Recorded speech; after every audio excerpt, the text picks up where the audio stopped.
আসসালামু আলাইকুম এভরিওয়ান।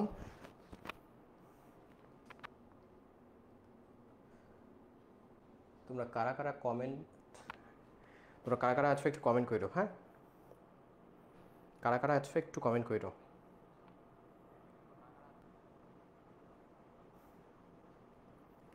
আমাদের আজকে হচ্ছে পরিপাক অধ্যায়টা আর কি, আমরা এই অধ্যায়টাকে দুই ভাগে ভাগ করে পড়বো।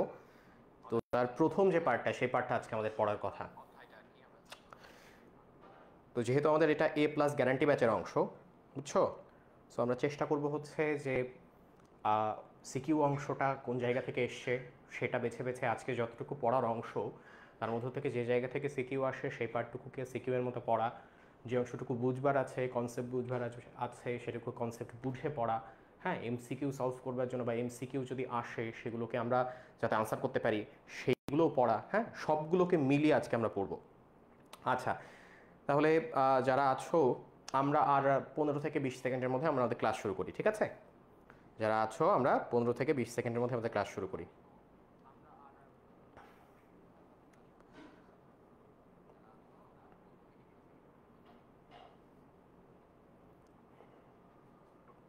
আজকে জিএসটি পরীক্ষা হয়েছে, জানো তো তোমরা?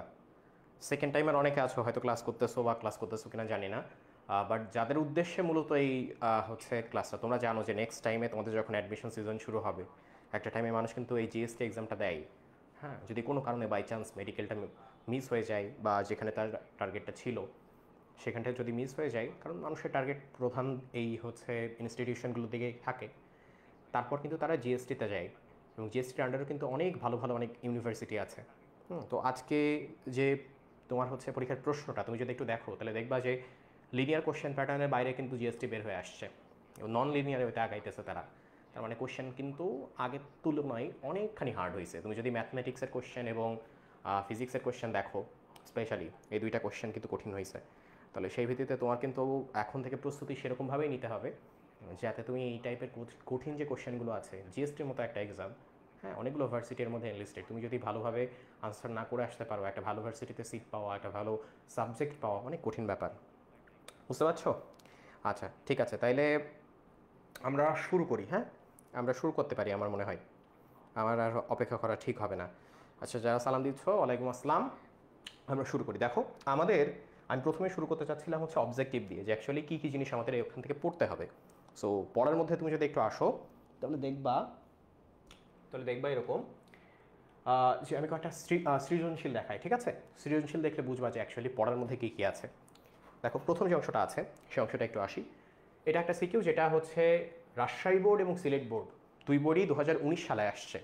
তো এটা তুমি যদি একটু দেখো, তাহলে একটা জিনিস দেখবা, সেটা হচ্ছে, দেখো, গ নাম্বারের যে কোয়েশ্চেনটা সেটা করছে হচ্ছে উপরে উল্লেখিত যে খাদ্যটা কি, সেটা হচ্ছে ভাত। সহজ ভাষায় ভাত, আমাদের একেবারে যেটাকে আমরা মনে করো যে পেট পুরে খাই যেটাকে, হ্যাঁ, ভাত। ভাতের সাথে কিছু হইলে আমাদের আর লাগে না, গাপুস গুপুস করে ভাত খেয়ে ভুঁড়ি সেই মোটা করতেছি। তো এখন এই যে ভাত, এই ভাতের পরিপাক ব্যাখ্যা করতে বলছে, তার মানে শর্করা জাতীয় যে খাদ্য সেটার পরিপাক। তাহলে সেই পরিপাকটা তোমার মুখে আদৌ পরিপাক হয় কিনা, মুখে যদি পরিপাক না হয় তাহলে তোমার পাকস্থলিতে পরিপাক হয় কিনা, পাকস্থলিতেও যদি পরিপাক না হয় তাহলে তোমার ক্ষুদ্রান্তে পরিপাক হয় কিনা, তার মানে কোন কোন জায়গাতে পরিপাক হয়, পরিপাক হলে কি পরিপাক হয়, পরিপাক হয়ে কোনটা থেকে কোনটায় পরিণত হয়, সেই বিষয়গুলো কিন্তু এখানে পুরো আলোচনা করতে হবে। তাহলে তোমার মুখে পরিপাক, পাকস্থলিতে তো শর্করার পরিপাক হয় না, তাহলে সেই কথাটাও বলে দিয়ে তারপর ক্ষুদ্রান্তের কোন জায়গাতে কোন পরিপাক হচ্ছে সেই পরিপাকগুলো পুরোটা এখানে বলতে হবে। তাহলে এখানে কিন্তু তোমার একটা গুছানো উত্তর দরকার। ঠিক আছে, আজকে পড়ার মধ্যে আমরা এই অংশগুলো দেখব। এবার বলতেছে মানবদেহে উদ্দীপকে উল্লেখিত খাদ্য উপাদানটির বিপাকীয় প্রক্রিয়া বিশ্লেষণ করো। তার মানে এই যে তুমি শর্করাকে ভাঙছো, ভেঙে তুমি যে গ্লুকোজ বানাচ্ছ, এই গ্লুকোজটা পরবর্তীতে কী কী কাজে লাগছে সেই বিপাকীয় প্রক্রিয়াটা এখানে আলোচনা করতে বলছে। আমরা সবই একেবারে মূল কনসেপ্ট থেকে আজকে আমরা শুরু করব, ঠিক আছে? আচ্ছা, তারপর আরেকটা কোশ্চেন দেখো, এই এরপরে যে কোশ্চেনগুলো দেখবা সব কোশ্চেনে একই রকম বলছে, এবং এই একই রকম বলছে এই ব্যাপারটা আমি তোমাদের সামনে এই কারণে ফুটিয়ে তুলতেছি যে তোমার অ্যাকচুয়ালি কোন অংশটুকু পড়া দরকার। এটা দেখো, রাজশাহী বোর্ড 2021 সালের কোশ্চেন, এবং 21 সালের কোশ্চেনে ওরা বলতেছে ডায়াফ্রামের নিচে একটি বাঁকানো থলি আছে। কি আছে? বাঁকানো থলি আছে। থলিটির ডান পাশে রয়েছে একটা বড় গ্রন্থি যা পরিপাকে গুরুত্বপূর্ণ ভূমিকা পালন করে। তা থলির ব্যাপারটা যখনই আসছে এবং বাঁকানো থলি, তুমি জানো এই জায়গাতে স্টোমাকের কথা বলা হয়েছে, পাকস্থলীর কথা বলা হয়েছে, তাই না? তার মানে এখানে বলতেছে যে দেহকে যদি সতেজ রাখতে হয় তাহলে থলিটির কার্যক্রম ব্যাখ্যা করো, প্রথম ব্যাপার। তার মানে ওই স্টোমাক সম্পর্কে এখানে অনেকখানি লিখতে হবে তোমাকে। তার মানে পাকস্থলীর সমস্ত কাজ, গঠন, পাকস্থলী আমাদের দেহে পরিপাকে কী কী ভূমিকা রাখে সবগুলো পড়তে হবে। তারপর আভ্যন্তরীণ স্থিতি রক্ষায় উক্ত যে গ্রন্থি, তার মানে আমরা এটাও বলে থাকি যে মানবদেহের সবথেকে বড় গ্রন্থি কোনটা বলো? মানবদেহের সবথেকে বড় গ্রন্থি কোনটা? লিভার, বা যেটাকে আমরা বলি যকৃৎ। হ্যাঁ, তো এই যে লিভার বা যকৃৎ, বা আমরা খাঁটি বাংলায় আর একটা কথা বলি যে তোর কইলজা তো অনেক বড়, কইলজা কিন্তু টান দিয়া ছিঁড়া পালামো। তো ওই যে কইলজা, হ্যাঁ, তাহলে সেটা কিন্তু হচ্ছে আমাদের কোনটা? এই যকৃৎ। তাহলে আমাদের দেহের আভ্যন্তরীণ স্থিতি রক্ষায় এই যকৃতের ভূমিকাটা কি সেটা আমাদের পড়তে হবে। তার মানে আমরা স্টোমাক এবং লিভার এই দুইটা বিষয়টার সম্পর্কে আমাদের বিস্তারিত না পড়লে আমরা আনসার করতে পারবো না। বুঝছো? ভূমিকা, কাজ বিস্তারিত না পড়লে আমরা আনসার করতে পারবো না। তারপর দেখো এর আরেকটা, এটা 21 সাল দেখছি, তুমি এবার 22 সালে আসো, দেখো আরেকটা 21 সালে ময়মনসিংহ বোর্ডের প্রশ্ন। এখানেও তোমার কি করছে, এই যে বি অঙ্গ, বি অঙ্গ মানে কোনটা বোঝাচ্ছে? দেখো এই ছবি দেখে বুঝতে পারছো এটা তোমার স্টোমাককে বোঝাচ্ছে, এইটাও স্টোমাক সম্পর্কিত কোশ্চেন। তারপর দেখো ঘ নম্বরে এ অঙ্গ বলছে, এ কোনটা বলো? আবার সেই লিভারে চলে আসছে। তার মানে তোমার স্টোমাক লিভার পড়াই লাগবে। 21 থেকে বেরোয় তুমি 22-এ আসো। 22-এ দেখো এই তো 21 গেল, এবার তুমি 23-এর কোশ্চেনে আসো। 23-এর কোশ্চেন দেখো, এখানেও এই পি দিয়ে তোমার স্টোমাককে আর কিউ দিয়ে তোমার হচ্ছে লিভারকে ইঙ্গিত করছে। তার মানে এখান থেকে তুমি একটা জিনিস নিশ্চিত হয়ে গেলা যে তুমি আজকে আমরা পরিপাক একে যতটুকু পড়বো তার মধ্যে মূল যে পার্টগুলো থাকবে, অফকোর্স বইতে যা আছে সেটা তো পড়াবই, বিস্তারিত আমাদেরকে লিভার পড়তে হবে। কি পড়তে হবে বলো? লিভার পড়া লাগবে এবং স্টোমাক পড়া লাগবে। কি পড়া লাগবে? স্টোমাক পড়া লাগবে। তার মানে লিভার এবং স্টোমাক এই দুইটা বিষয় আমাদের পড়া লাগবে। একটু মোটা করে নিই, তাই না? একটু মোটা করে নেওয়া যাক, এত কম থিকনেসে কিছু বোঝা যাবে না। ঠিক আছে, তাহলে লিভার এবং স্টোমাক এই দুইটা বিষয় নিয়ে আমার তাহলে আলোচনা আছে। তাহলে আমাদের সিকিউ তো তোমাদের দেখাই দিলাম, ঠিক আছে? সিকিউ তো দেখাই দিলাম। তাহলে সিকিউ থেকে এবার আমাদের সরাসরি বইতে জাম্প করার পালা। তাহলে বইতে জাম্প করি, চলো। বইতে যদি জাম্প করো, দেখো একদম মানব শারীরতত্ত্ব। আমরা যখন হচ্ছে মেডিকেলে আসি, আমাদের প্রথমে একটা সাবজেক্ট আছে, হ্যাঁ, যেটার নাম হচ্ছে ফিজিওলজি। কি আছে বলো? ফিজিওলজি। তো এই ফিজিওলজি অ্যাকচুয়ালি জিনিসটা কি? সেটা হচ্ছে এটা এমন একটা সায়েন্স যে মানবদেহে যত ধরনের কেমিক্যাল রিয়াকশন হয় এবং যার মাধ্যমে মানবদেহের এই যে নর্মাল স্টেটটা এটা বজায় থাকে, সেটাকে আমরা বলি হচ্ছে ফিজিওলজি। নর্মাল স্টেট, সেটাকে আমরা ফিজিওলজি বলি, ঠিক আছে? আর যদি নর্মাল থেকে অ্যাবনর্মাল চলে যাই, রোগ ব্যাধি হয়, তখন সেটাকে আমরা বলি প্যাথোলজি। প্যাথোলজি নাম শুনছো না? শুনছো। এখন এই ফিজিওলজির মধ্যে তোমার 3 অধ্যায় থেকে শুরু হয়েছে ফিজিওলজি পার্টটা, এবং এই জায়গা থেকে আমাদের প্রথম যে অধ্যায়টা ফিজিওলজির মধ্যে সেটা হচ্ছে মানব শারীরতত্ত্ব, যেটার মানব শারীরতত্ত্বের মধ্যে এটা পড়ছে হচ্ছে পরিপাক ও শোষণ। কি পড়ছে? পরিপাক ও শোষণ পড়ছে। এখন আমরা অধ্যায়ের নাম থেকে শুরু করব। পড়তে যদি হয় অধ্যায়ের নাম থেকে শুরু করব। এখন প্রথম যে নামটা সেটা হচ্ছে দেখো পরিপাক বলছে। কি বলছে? পরিপাক। ইংরেজি কি করছে? ডাইজেশন। বলছে শোষণ, ইংরেজি কি করছে? অ্যাবজর্পশন। এই জিনিসটা তোমরা যদি একটু বুঝতে চাও, আমি একটু বুঝে আসি চলো জিনিসটা, যে অ্যাবজর্পশন জিনিসটা কি, ডাইজেশন জিনিসটা কি, একটু বুঝে আসা যাক। দেখো আমরা যে খাবারটা খাই, এই মনে করো হচ্ছে ভাত খাই, কি মনে করো ভাতের সাথে মুরগির মাংস খাই, একটু আবার চাইলে হচ্ছে গরুর চর্বিও খাওয়া হয়, আবার বাইরে গিয়ে মনে করো তুমি খুব বার্গার খাও, হ্যাঁ। তাহলে এই যে খাবারগুলো, এগুলো কিন্তু সরল খাবার না। এই খাবারের মধ্যে বিভিন্ন ধরনের খাদ্য উপাদান একত্রে মিশ্রিত অবস্থায় আছে এবং এগুলো বেশ বড় আকারের খাবার। তাহলে এগুলোকে সহজ ভাষায় আমরা কি বলতে পারি? এগুলো কি সবাই বলো? এগুলো কিন্তু সবই জটিল খাদ্য। এগুলো কি বলো? এগুলো সবই জটিল খাদ্য। কি খাদ্য বলো? জটিল। বেশি মোটা হয়ে গেল। এগুলো সবই জটিল খাদ্য। এগুলো সবই হচ্ছে জটিল খাদ্য। তাহলে এই যে জটিল খাদ্য, এই জটিল খাদ্যকে আমি যদি বলি যে বাবা জটিল খাদ্য, তুমি আমার দেহে গৃহীত হয়ে যাও, সম্ভব হবে না। তাহলে এই জটিল খাদ্যকে কী করতে হবে? আমার এই জটিল খাদ্যকে ভেঙে সরল খাদ্য উপাদানে পরিণত করতে হবে। তার মানে কী করতে হবে বলো? জটিল খাদ্যকে আমার ভাঙতে হবে প্রথমত, ভেঙে এটাকে আমি সরল খাদ্যকণায় পরিণত করব। কিসের পরিণত করব বলো? সরল খাদ্যকণায় পরিণত করব। সরল খাদ্যকণা। এই সরল খাদ্যকণাকে অনেকে আবার পুষ্টি বলে ডাকে। কি বলে ডাকে বলো? পুষ্টি বলে ডাকে। সরল খাদ্যকণা বা পুষ্টিতে পরিণত করব। ঠিক আছে? এখন এই পুষ্টি কি হবে? পুষ্টি তো তৈরি হইলো, এখন তো একটা ভূমিকা থাকা লাগবে। তাহলে পুষ্টিটা এখন যেটা হবে সেটা হচ্ছে এবার এটা আমাদের ব্লাডের মধ্যে চলে যাবে। কোথায় চলে যাবে বলো? আমাদের রক্ত যে নালীগুলো আছে সেগুলো এই পুষ্টিকণাকে রক্তের মধ্যে ঢুকাই নেবে। তার মানে এই পুষ্টিকণা এবার কোথায় শোষিত হবে বলো? এই পুষ্টিকণা এবার রক্ত নালীতে শোষিত হবে। কোথায়? রক্ত নালী। ঠিক আছে? রক্ত নালী। এখন রক্ত নালীতে শোষিত হয়েই তো এটার ডেস্টিনেশন ঠিক হয়ে গেল না। এই রক্তনালী এবার কোথায় যাবে বলো? এটা আমাদের প্রত্যেকটা কোষে কোষে যাবে। কোথায় যাবে বলো? প্রত্যেকটা কোষে কোষে যাবে। কোষে কোষে গিয়ে এই যে ঘরে ঘরে যেরকম রেশন দিয়ে আসা হয়, এই প্রত্যেক কোষে কোষে গিয়ে নিউট্রিশন দিয়ে আসবে যে বাবু তুমি এরকম যে বিক্রিয়া করবা, এই নাও তোমার সেই বিক্রিয়ার কাঁচামাল। অক্সিজেনও দিচ্ছি, খাবারও দিচ্ছি। ঠিক আছে, তাহলে দিন শেষে এই যে রক্তনালীটা, এই রক্তনালী থেকে খাবারটা কোথায় যাবে বা পুষ্টিটা কোথায় যাবে বলো? আমার কোষে যাবে। কোথায় যাবে? কোষে যাবে। তাহলে এখন কথা হচ্ছে, এই যে জটিল খাদ্য, এই জটিল খাদ্যকে ভেঙে তুমি যে সরল খাদ্যকণা বা পুষ্টিতে পরিণত করলা, এটা তো অফকোর্স ফোর্স প্রয়োগ করতে হয়েছে, এনার্জি তোমার এখানে প্রয়োগ করতে হয়েছে। এবং এখানে যে ঘটনাটা ঘটছে চিন্তা করে দেখো, এই জায়গাতে খাদ্যটা কি করছো তুমি? পরিপাক করছো, তাই না? পাক করছো এক কথায়। তাহলে পাক করে তুমি ওইটাকে সরল খাদ্যকণায় পরিণত করছো। যেমনটা আমরা বাইরে কি করি? পাক করা মানে কি? রান্না করা। তাহলে আমরা বাইরে যে খাবারটা কাঁচা ছিল সেই খাবারটাকে রান্না করে আমাদের খাওয়ার উপযোগী করি। তাহলে আমরা যে খাবারটা খাইলাম সেটাকেও আবার পাক করে আমার দেহ, করে কি করে? তার দেহে গ্রহণের উপযোগী করে। তাহলে এটাও কিন্তু একটা পাক প্রক্রিয়া। তাহলে কি পাক প্রক্রিয়া? এটাকে আমরা বলি হচ্ছে বিপাক প্রক্রিয়া। কি প্রক্রিয়া বলি বলো? বিপাক প্রক্রিয়া। তাহলে এই যে জটিল খাদ্য থেকে সরল খাদ্য পরিণত করা হইলো, এটাকে বলা হয় বিপাক প্রক্রিয়া, বা ইংরেজিতে এটাকে আমরা কি বলি? ডাইজেশন। কি বলি? এটাকে আমরা বলি হচ্ছে ডাইজেশন। এটাকেই ডাইজেশন বলা হয়। তাহলে ডাইজেশন ব্যাপারটা আমাদের কাছে ক্লিয়ার হয়ে গেল। এখন এই যে সরল খাদ্যকণা, এই সরল খাদ্যকণা যে আমার রক্তনালীতে যাচ্ছে, সরল খাদ্যকণা কি হচ্ছে বলো? রক্তনালীতে যাচ্ছে। রক্তনালী নিশ্চয়ই সরল খাদ্যকণাকে শোষণ করে নিচ্ছে, কারণ তুমি যখন একটু পর দেখবা যে আমাদের ক্ষুদ্রান্ত আছে, বৃহদান্ত আছে, ওর চারপাশে কি এরকম রক্তনালীগুলো পেঁচানো। এই পেঁচানো কেন থাকে? যে ওখান থেকে যখনই পুষ্টি যাবে ও পুষ্টিকে শোষণ করে নেবে। তাহলে এই যে আমার সরল খাদ্যকণা রক্তনালীর মধ্যে যাচ্ছে, এটা কোন প্রক্রিয়া যাচ্ছে বলো? এখানে কিন্তু শোষণ প্রক্রিয়া হচ্ছে। কোন প্রক্রিয়া বলো? এখানে শোষণ প্রক্রিয়া হচ্ছে। তাহলে সেই হিসেবে আমি বলতে পারবো এই জায়গাতে যে প্রক্রিয়া হয় সেটা শোষণ বা অ্যাবজর্পশন। কি হয় বলো? শোষণ বা অ্যাবজর্পশন হয়। শোষণ বা অ্যাবজর্পশন হয়। আচ্ছা, 1 মিনিট।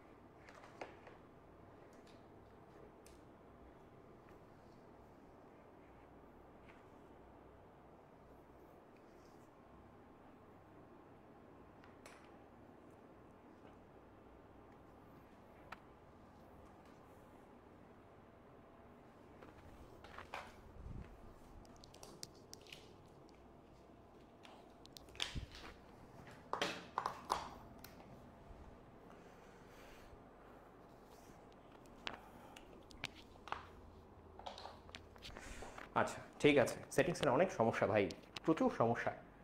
একটু এদিক ওদিক হলেই সমস্যা। দেখো, আচ্ছা, আমি মেডিকেল স্টুডেন্ট, হাতের লেখা সুন্দর কেন? হ্যাঁ, এইটা নিয়ে আমারও সন্দেহ আছে। আমার হাতের লেখা সুন্দর নিয়ে আমার একটু সন্দেহ আছে যে আমি ভালো ডাক্তার হতে পারবো না। ভালো ডাক্তার হওয়ার প্রথম শর্ত হচ্ছে হাতের লেখা হবে জঘন্য, দেখে চেনা যাবে না যে প্যারাসিটামল লিখছে না সাপোজিটল লিখছে। বুঝছো? এটা আমারও সন্দেহ।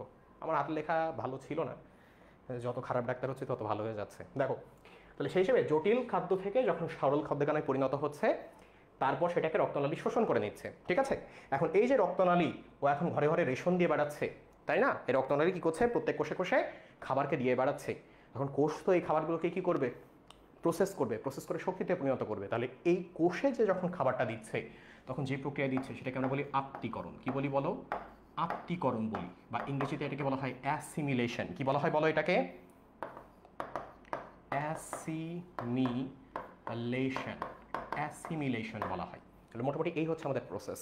এখানে যতগুলো ঘটনা আছে সবগুলোই আমাদের এই অধ্যায়ে আছে। বিশেষ করে শেষের দিকের এই আত্তীকরণ প্রক্রিয়াটা আবার আমাদের যে উদ্ভিদ শারীরতত্ত্ব অধ্যায়টা সেই অংশে আছে। বুঝছো? আর এই যে অংশগুলো, এগুলো হচ্ছে আমাদের মোটামুটি এই অধ্যায়টাতে আমরা একটু পাবো, যে কোন জায়গাতে আমার বিপাক হয়, কোন জায়গাতে শোষণ হয়। এই কারণ দেখো, এই অধ্যায়ের নামই হচ্ছে দেখো শোষণ এবং বিপাক। তাহলে ডাইজেশন অ্যান্ড অ্যাবজর্পশন, এটা নিয়ে কিন্তু এই অধ্যায়টা পুরোপুরি গঠিত। ঠিক আছে?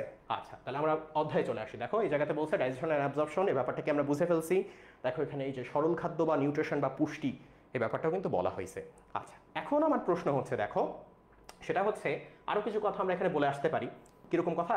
দেখো, আমরা এরকম বলতে পারি যে হচ্ছে আমরা কিন্তু এরকম হয় যে বড় যে কোনো খাবারকে, রড় লিখে ফেলেছি। ধরো আমি বড় যে কোনো খাবারকে চাইলে কিন্তু ভেঙে ভেঙে কি করতে পারি বলো? ছোট খাবারে পরিণত করতে পারি। কি করতে পারি বলো? ছোট খাবারে পরিণত করতে পারি। তাহলে বড় খাবারকে ভেঙে কিসে পরিণত করতে পারি বলো? ছোট খাবারে পরিণত করতে পারি। তাহলে এখন যখন বড় খাবারকে ভেঙে ছোট খাবারে পরিণত করা হয়, তোমরা আমাকে উত্তর দাও এই প্রসেসটার নাম কি? যখন যখন বড় খাবারকে ভেঙে ছোট খাবারে পরিণত করা হয়, অর্থাৎ বড় যে কোনো একটা জিনিস ছিল সেটাকে ভেঙে তুমি ছোট ছোট অনেকগুলো জিনিসে পরিণত করছো, এই প্রসেসটার নাম কি বলো? এই প্রসেসটার নাম কি বলতে পারো? বলতে পারো কেউ? বলো। এই যে বড় একটা খাবারকে ভেঙে ছোট ছোট খাবারে পরিণত করা হচ্ছে, এই প্রসেসটার নাম কি বলো তো কেউ?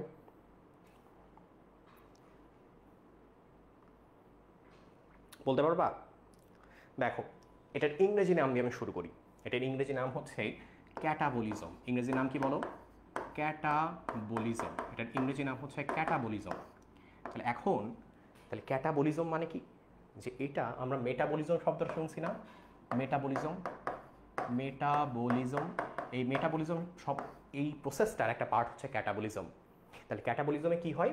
বড় যে কোনো একটা জিনিস ভেঙে অনেক ছোট ছোট জিনিসে পরিণত হয়, ক্যাটাবলিজম। ঠিক আছে? যদি এর উল্টোটা হয়, তার মানে যদি এরকম হয় যে ছোট কোনো একটা বস্তু, মনে করো ছোট বস্তু, অনেকগুলো ছোট বস্তু তারা একত্রে মিলে একটা বড় বস্তুতে পরিণত হইল। কি বললাম? অনেকগুলো ছোট বস্তু, এরকম অনেকগুলো ছোট বস্তু একটা বড় বস্তুতে পরিণত হইল। তখন সেই প্রসেসটার নাম কি? তখন সেই প্রসেসটার একটা নাম আছে, সেটার নাম হচ্ছে অ্যানাবলিজম। সেটার নাম কি বলো? অ্যানাবলিজম। সেটার নাম হচ্ছে অ্যানাবলিজম। তাহলে একটা হলো ক্যাটাবলিজম, একটা হচ্ছে অ্যানাবলিজম। এই যে ক্যাটাবলিজম, এই যে অ্যানাবলিজম, এই দুইটা মিলে হয় হচ্ছে মেটাবলিজম। তোমরা মেটাবলিজমের নাম শুনছো না অনেকে? মেটাবলিজমের নাম সবাই শুনছো এই জায়গাতে, সবাই বলে এই কথা মেটাবলিজম। তাহলে মেটাবলিজম কোন দুইটার সমষ্টি? একটা হলো ক্যাটাবলিজম, একটা হচ্ছে অ্যানাবলিজম, এই দুইটার সমষ্টি। ঠিক আছে? মনে রাখবা কিভাবে? আর এদের বাংলাও আছে, সেই বাংলা কিভাবে মনে রাখবা? দেখো, সেটা হচ্ছে তুমি যদি কোনো একটা মানুষকে কাটা দাও, ঠিক আছে, যদি কোনো একটা মানুষকে কাটা দিয়ে খোঁচা দাও, তাহলে তুমি কি তার উপকার করতেছো না অপকার করতেছো? অপকার করতেছো। উপকারের কোনো আমি লক্ষণ দেখি না, তাই না? কাটা দিয়ে খোঁচা দিচ্ছ, তাহলে অপকার করতেছো। তাহলে যখন তুমি বড় একটা জিনিসকে ভেঙে ছোট জিনিসে পরিণত করতেছো, তাহলে মনে করো সেই ছোট জিনিসে পরিণত করার উপায় হচ্ছে কাটা। বড় একটা জিনিস ছিল, কাটা দিয়ে ভেঙে ভেঙে তুমি ছোট জিনিসে পরিণত করতেছো। তাহলে সেখান থেকে মনে রাখলাম বড় থেকে ছোটতে পরিণত করার নাম হচ্ছে ক্যাটাবলিজম। আর ক্যাটাবলিজম করলে তাহলে মানুষের অপকার করা হচ্ছে। তাহলে শেষে মনে রাখবা ক্যাটাবলিজমের বাংলা হচ্ছে অপচিতি। ক্যাটাবলিজমের বাংলা কি বলো? ক্যাটাবলিজমের বাংলা হচ্ছে অপচিতি। ঠিক আছে? আচ্ছা, এর অপোজিটটা কি হইতে পারে? এই যে ছোট বস্তু অনেকগুলো একত্রে যুক্ত হয়ে বড় বস্তুতে পরিণত হচ্ছে, এটা কি বলা যাইতে পারে? যে এই ক্ষেত্রে তোমার কিন্তু উন্নতি হচ্ছে। আগে ছিল ছোট মানুষ, এখন হয়ে গেছে বড় মানুষ, তাহলে এখানে উন্নতি হচ্ছে। তাহলে এই উন্নতির উন্ন দিয়ে তুমি মনে রাখতে পারবে। দেখো, অ্যানাবলিজমের ইংরেজি হচ্ছে বাংলা হচ্ছে উপচিতি। অ্যানাবলিজমের বাংলা কি বলো? উপচিতি প্রক্রিয়া। তাহলে একটা হলো অপচিতি প্রক্রিয়া আর একটা হচ্ছে উপচিতি প্রক্রিয়া। ক্লিয়ার না এই জিনিসটা? তাহলে অ্যানাবলিজম এবং ক্যাটাবলিজম এই জিনিসটা ক্লিয়ার না? তুমি যদি বলো ভাই এরকম কোনো বাস্তব উদাহরণ আছে? হ্যাঁ আছে। কীরকম উদাহরণ? এই জিনিসটা জানো তোমরা, তারপরে বলি। মনে করো তোমার দেহে কি ছিল? শর্করা ছিল। কি ছিল বলো? তুমি শর্করা গ্রহণ করছো বা সারাদিন ভাত খাইছো, 2 প্লেট ভাত খাইছো আজকে। এই শর্করা তোমার দেহে ভেঙে গিয়ে কিসে পরিণত হবে বলো? গ্লুকোজে পরিণত হবে না? কিসে পরিণত হবে বলো? গ্লুকোজ। তাহলে শর্করা ছিল বড় বস্তু, সেটা ভেঙে গিয়ে গ্লুকোজের মতো ছোট ছোট কণায় পরিণত হইলো। তাহলে এই যে বড় বস্তু থেকে ছোট বস্তুতে পরিণত হইলো, এটাকে তুমি কি বলবা? কি বলবো বলো? ক্যাটাবলিজম বলবা, তাই না? ক্যাটাবলিজম বলবা। আবার এই যে গ্লুকোজ, এই গ্লুকোজ যখন তোমার দেখে গেল, তখন দেখতেছে আমর জ্বালা, এত ছোট ছোট জিনিস কোথায় রাখবো? তাহলে এক কাজ করি, এই গ্লুকোজকে আমি গ্লাইকোজেন বানাই দিই। কি বানাই দিই বলো? গ্লাইকোজেন বানাই দিই। গ্লুকোজকে আমি গ্লাইকোজেন বানাই দিই। বানাই দিয়ে আমি লিভারের মধ্যে জমা রাখি, আবার মাসলের মধ্যে জমা রাখি। কোথায় কোথায় বলো? হাই হাই, কোথায় উঠে গেল? লিভারের মধ্যে জমা রাখি, লিভারের মধ্যে জমা রাখি, আর মাসলের মধ্যে জমা রাখি। মনে করো মাসল উঠে যাচ্ছে এই জায়গাতে, মাসলের মধ্যে জমা রাখি। তাহলে সেই হিসাবে এই যে গ্লুকোজ ছোট ছোট জিনিস ছিল, সেখান থেকে তুমি বড় গ্লাইকোজেনে পরিণত করে 2 জায়গাতে জমা রাখতেছো। তাহলে এখানে ছোট জিনিস থেকে বড় জিনিসে পরিণত হওয়ার প্রক্রিয়াকে তুমি বলতেছো হচ্ছে অ্যানাবলিজম, বা যেটাকে বলা হয় উপচিতি প্রক্রিয়া। তাহলে অপচিতি উপচিতি এর আগে যেগুলো বোঝালাম, ক্লিয়ার না এই জিনিসগুলো? এই কনসেপ্টগুলো ক্লিয়ার কিনা বলো? এই কনসেপ্ট ক্লিয়ার না বলো? ক্লিয়ার। আচ্ছা ঠিক আছে, তাহলে এবার চলে আসা বইতে। তাহলে এখানে আমার পরিপাক সম্পর্কে যে কথাগুলো বলছে সেগুলো আমরা একটু দেখব। পরিপাক সম্পর্কে প্রথমে যে কথাটা বলছে সেটা হচ্ছে এটা একটা জৈব রাসায়নিক প্রক্রিয়া। কি বলছে বলো? পরিপাক একটা জৈব রাসায়নিক প্রক্রিয়া। কি বলছে? জৈব রাসায়নিক। তা জৈব রাসায়নিক শব্দটা বলার মানেটা কি? পরিপাক বা ডাইজেশনকে জৈব রাসায়নিক বলার মানেটা কি? দেখো, এই জৈব যে শব্দটা, জৈব শব্দের মানে হচ্ছে জীবন। জৈব শব্দের মানে কি বলো? জৈব শব্দের মানে হচ্ছে জীবন। জৈব শব্দের মানে হচ্ছে জীবন। আমার বাবা আমার নাম রাখছিল জীবন। জীবনে যে কোনো ইভেন্ট হোক, সে তার স্পিচ শুরু করে হচ্ছে ছেলের নাম রাখছিলাম জীবন। হ্যাঁ, তো এখানে হচ্ছে সেই কাহিনী যে জৈব রসায়ন প্রক্রিয়া, এই যে জৈব শব্দ মানে হচ্ছে জীবন। আর এরপর যে রাসায়নিক, এই যে রাসায়নিক কি, এটা রাসায়নিক তার মানে হচ্ছে এই জায়গাতে অনেক ধরনের কেমিক্যাল রিয়াকশন হয়। তাহলে জীবন, তারপর আবার কেমিক্যাল রিয়াকশন দিয়ে কী বোঝাচ্ছি, তার মানে হচ্ছে পরিপাক একমাত্র জীবিত কোষে হইতে পারে। কি বললাম? পরিপাক একমাত্র জীবিত কোষে হইতে পারে। পরিপাক একমাত্র জীবিত কোষে হইতে পারে। আমরা কিন্তু সবাই একসময় মারা যাব, আমাদেরকে কিন্তু কবরে রেখে আসা হবে, তাই না?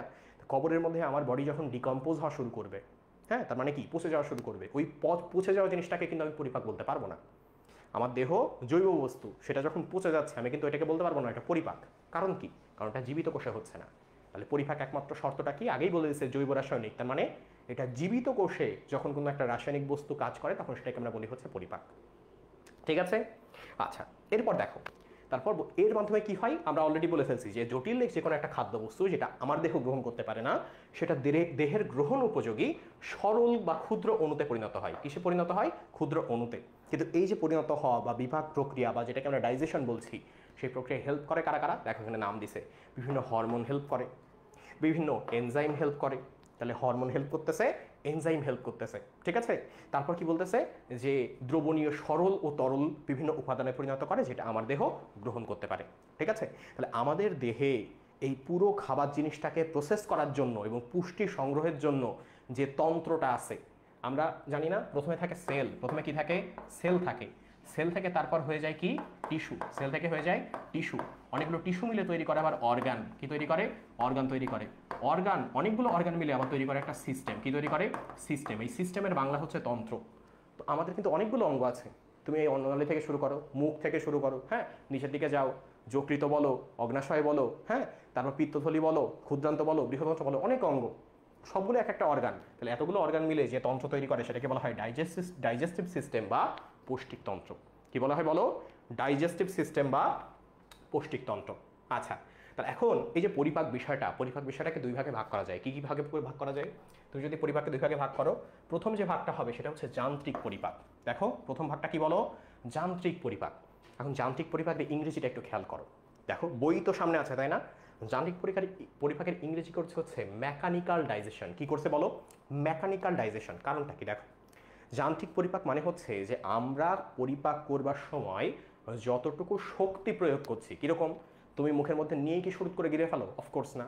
মুখের মধ্যে নিয়ে খাবারটা চিবাও, জিবা দিয়ে খাবারটা কি করো? লালার সাথে মেশাও, তারপর আবার কোত করে গিলে নাও, তাই না? খাবারটা কোত করে গিলে নিলা, নেওয়ার পরে এই যে অন্ননালীর মধ্য দিয়ে যাচ্ছে, কোনোদিন এই টেস্ট করে দেখছো? আমি একবার কোনো এক বই থেকে পড়ছিলাম, পড়ে টেস্ট করে দেখলাম যে তুমি যদি উল্টা হয়ে খাবার খাও তাও তোমার খাবার কিন্তু ঠিকই নিচের দিকে চলে যাবে। কীরকম? আমি তখন বিছানার থেকে বিছানায় পা রেখে মাথায় এরকম উল্টাই দিলাম, খাবার খেয়ে দেখি শক্ত যে কোনো খাবার চলে যাবে। ওখানে আর একটা কথা লেখা ছিল যে তরল খাবার তুমি আবার এইভাবে খাইতে পারবা না। তো আমি ওইভাবে উল্টা হয়ে নাকের মানে হচ্ছে মুখে দুধ নিয়েছি, দুধ নেওয়ার সময় দেখি হচ্ছে দুধ এখান থেকে যাইতে যাইতে হুট করে নাক মুখ দিয়ে বের হয়ে গেছে। হ্যাঁ, তার মানে ওখান থেকে একটা জিনিস বোঝা যায় যে গ্র্যাভিটির এগেইনস্টে তরল খাবার খাওয়া যায় না, কিন্তু কঠিন খাবার খাওয়া যায়। তার কেন খাওয়া যাচ্ছে? কারণ এই যে অন্ননালী যে জিনিসটা, যেটা আমাদের এই যে ট্রাকিয়ার পেছনে থাকে, এই অন্ননালী কিন্তু এক প্রকার পেশি দিয়ে তৈরি। ও কিন্তু খাবারটা চেপে চেপে নিচের দিকে নিয়ে যায় বা পাকস্থলীর দিকে নিয়ে যায়। তাহলে এখানেও কি একটা এনার্জি ব্যয় হচ্ছে না? তা মনে রাখবা, যেখানেই আমাদের দ্বারা কোনো একটা কাজ হয়, যেখানেই আমরা শক্তি প্রয়োগ করে আমাদের দ্বারা কোনো একটা কাজ হয়, সেই কাজকে বলা হয় হচ্ছে মেকানিক্যাল এনার্জি। তাহলে এখানে যেহেতু বলা হচ্ছে যে পরিপাকটা ওই মেকানিক্যাল এনার্জি দিয়ে হচ্ছে, তাই এই পরিপাকের নাম হয়েছে মেকানিক্যাল ডাইজেশন। ঠিক আছে? তাহলে মেকানিক্যাল ডাইজেশনের উদ্দেশ্যটা কি? মেকানিক্যাল ডাইজেশনের উদ্দেশ্য দেখো বলতেছে যে মুখের মধ্যে এই মেকানিক্যাল ডাইজেশনের উদ্দেশ্য হচ্ছে চিবানো। মুখের মধ্যে উদ্দেশ্য কি বলো? মুখের মধ্যে মেকানিক্যাল ডাইজেশনের উদ্দেশ্য চিবানো। মুখ থেকে তুমি একটু পেছনে আসো, গলবিলে আসো, গলবিল থেকে মেকানিক্যাল ডাইজেশনের উদ্দেশ্য হচ্ছে ওই জিনিসটাকে গলধকরণ। তার মানে কি? ভেতরে ভক্ষণ করে নেওয়া, তাহলে গলধকরণ। তারপর কি বলতেছে? পৌষ্টিক নালী অতিক্রমের সময় নালীর বিভিন্ন অংশের পেশল সঞ্চালন। এই যে একটা কথা বলছে, নালীর বিভিন্ন অংশের কি? পেশল সঞ্চালন। পেশিগুলো এক প্রকার বিশেষ মুভমেন্ট দেখায়, যেটাকে আমরা বলি পেরিস্টালসিস। কি বলি বলো? পেরিস্টালসিস। এই যে পেরিস্টালসিসটা, এর মাধ্যমে কি হয় জানো? পেশি কোনো একটা খাবারকে এরকম পেছন থেকে ধাক্কা দেয়, যা বাবা সামনে যা, ঠিক আছে? তাহলে এই যে পেশি নিজের শক্তি প্রয়োগ করে পেশালো শক্তি দেখিয়ে বলতেছে সামনে যা, খাবারকে ঠেলে দিচ্ছে, এটাকে বলা হয় হচ্ছে পেরিস্টালসিস। তাহলে এখানেও যান্ত্রিক শক্তি বা মেকানিক্যাল এনার্জি লাগছে, তাই এই পরিপাকের নাম হয়েছে কি যান্ত্রিক পরিপাক। উদ্দেশ্যটা কি যান্ত্রিক পরিপাকের? তো তুমি খাবার খাইছো এতগুলো, এই খাবারে যদি আমি ডাইজেস্টিভ এনজাইম ছড়াই দিই তাহলে শুধু আউটার সারফেসে যাবে, ভেতরের দিকে যাইতে পারবে? পারবে না। তাহলে উপায়টা কি? এই খাবারকে টুকরো টুকরো টুকরো টুকরো করে এর ক্ষেত্রফল বাড়াই দেওয়া, যাতে কি হবে, যে যাতে সব জায়গাতে ডাইজেস্টিভ এনজাইম গিয়ে পুরোটুকুকে খাবার ডাইজেস্ট করতে পারে। তাহলে সেই হিসেবে এর মূল উদ্দেশ্য হচ্ছে যে এটাকে অতি ক্ষুদ্র টুকরায় পরিণত করা। ফলে কি হয়, এই যে ক্রিয়াতলের বৃদ্ধি ঘটায়। ক্রিয়াতল মানে কি বলো? ক্ষেত্রফল। ক্রিয়াতল মানে কি বলো? ক্ষেত্রফল, বা সহজ ভাষায় আমরা বলতে পারি এরিয়া। কি বলতে পারি বলো? এরিয়া। তাহলে ক্ষেত্রফল বা এরিয়া এটা যখন বেড়ে যায় তখন আরও বেশি জায়গাতে ডাইজেস্টিভ এনজাইম লাগতে পারছে, আরও ভালো পরিপাক হচ্ছে। বোঝা গেছে না ব্যাপারটা? আচ্ছা, তার মানে আমরা কিভাবে হয় সেটাও বুঝলাম, উদ্দেশ্য কি সেটাও বুঝলাম। ঠিক আছে? তাহলে এই যে ক্রিয়াতলের বৃদ্ধি ঘটাইলো, তার ফলে ডাইজেস্টিভ এনজাইম যেগুলো সেগুলো আরও বেশি কাজ করতে পারছে। তার মানে এখানে বলছে যে এর ফলে এনজাইমের ক্রিয়াতলের বৃদ্ধি ঘটাইলো। কার ক্রিয়াতলের বৃদ্ধি ঘটাইলো? এনজাইমের ক্রিয়াতলের বৃদ্ধি ঘটাইলো। ঠিক আছে? আচ্ছা, এরপর দেখো চলে আসো, এরপর আসছে হচ্ছে রাসায়নিক পরিপাক। তাহলে যান্ত্রিক পরিপাকের পার্ট তোমার শেষ, শক্তি দিয়ে তুমি আর কিছু করতে পারবে না। এরপর তোমার যে অর্গানগুলো আছে সেগুলো বিভিন্ন ধরনের রাসায়নিক তরল ক্ষরণ করবে, এবং সেগুলো কি করবে? এই যে রাসায়নিক পরিপাক করবে। কোন জায়গাতে? মুখ থেকে অ্যাসিড ক্ষরণ হয় না, বিভিন্ন লালা ক্ষরণ হয় না বলো? মুখ থেকে লালা ক্ষরণ হয়, পাকস্থলী থেকে হাইড্রোক্লোরিক অ্যাসিড সহ বিভিন্ন ধরনের অ্যাসিড ক্ষরণ হয়। তুমি যদি অন্ত্রে যাও আন্তরিক রস ক্ষরণ হয়, তাই না? তাহলে এই যে সবগুলো রস, এগুলো সব কিন্তু রাসায়নিক পদার্থ, কেমিক্যালস। এই কেমিক্যালসগুলো যখন তোমার খাবার পরিপাক করবে, এখানে তো কোনো জবরদস্তি নাই, এখানে তো কোনো জবরদস্তি নাই। এ তো তোমার এইভাবে ধোলাই খালের মতো ধোলাই করে তারপর খাবারের পরিপাক করতেছে না, জাস্ট এনজাইমটা দিতেছে বা বিভিন্ন ধরনের অ্যাসিড দিতেছে, বিভিন্ন ধরনের রস দিতেছে, খাবার তোমার সরল উপাদানে পরিণত হয়ে যাচ্ছে। তাহলে এখানে কিন্তু আর যান্ত্রিক পরিপাক না, এখানে কি পরিপাক বলো? রাসায়নিক পরিপাক। আচ্ছা, তাহলে যান্ত্রিক পরিপাক, রাসায়নিক পরিপাকের ব্যাপারটা কিন্তু আমার ক্লিয়ার হয়ে গেল। এখন তুমি যখন পৌষ্টিক তন্ত্রের ব্যাপারটায় আসবা, ওই আমরা বললাম ডাইজেস্টিভ সিস্টেম। তাহলে ডাইজেস্টিভ সিস্টেম কয় ভাগে ভাগ করা যায় এটাকে তুমি যদি দেখো, তাহলে দুই ভাগে ভাগ করা যায়।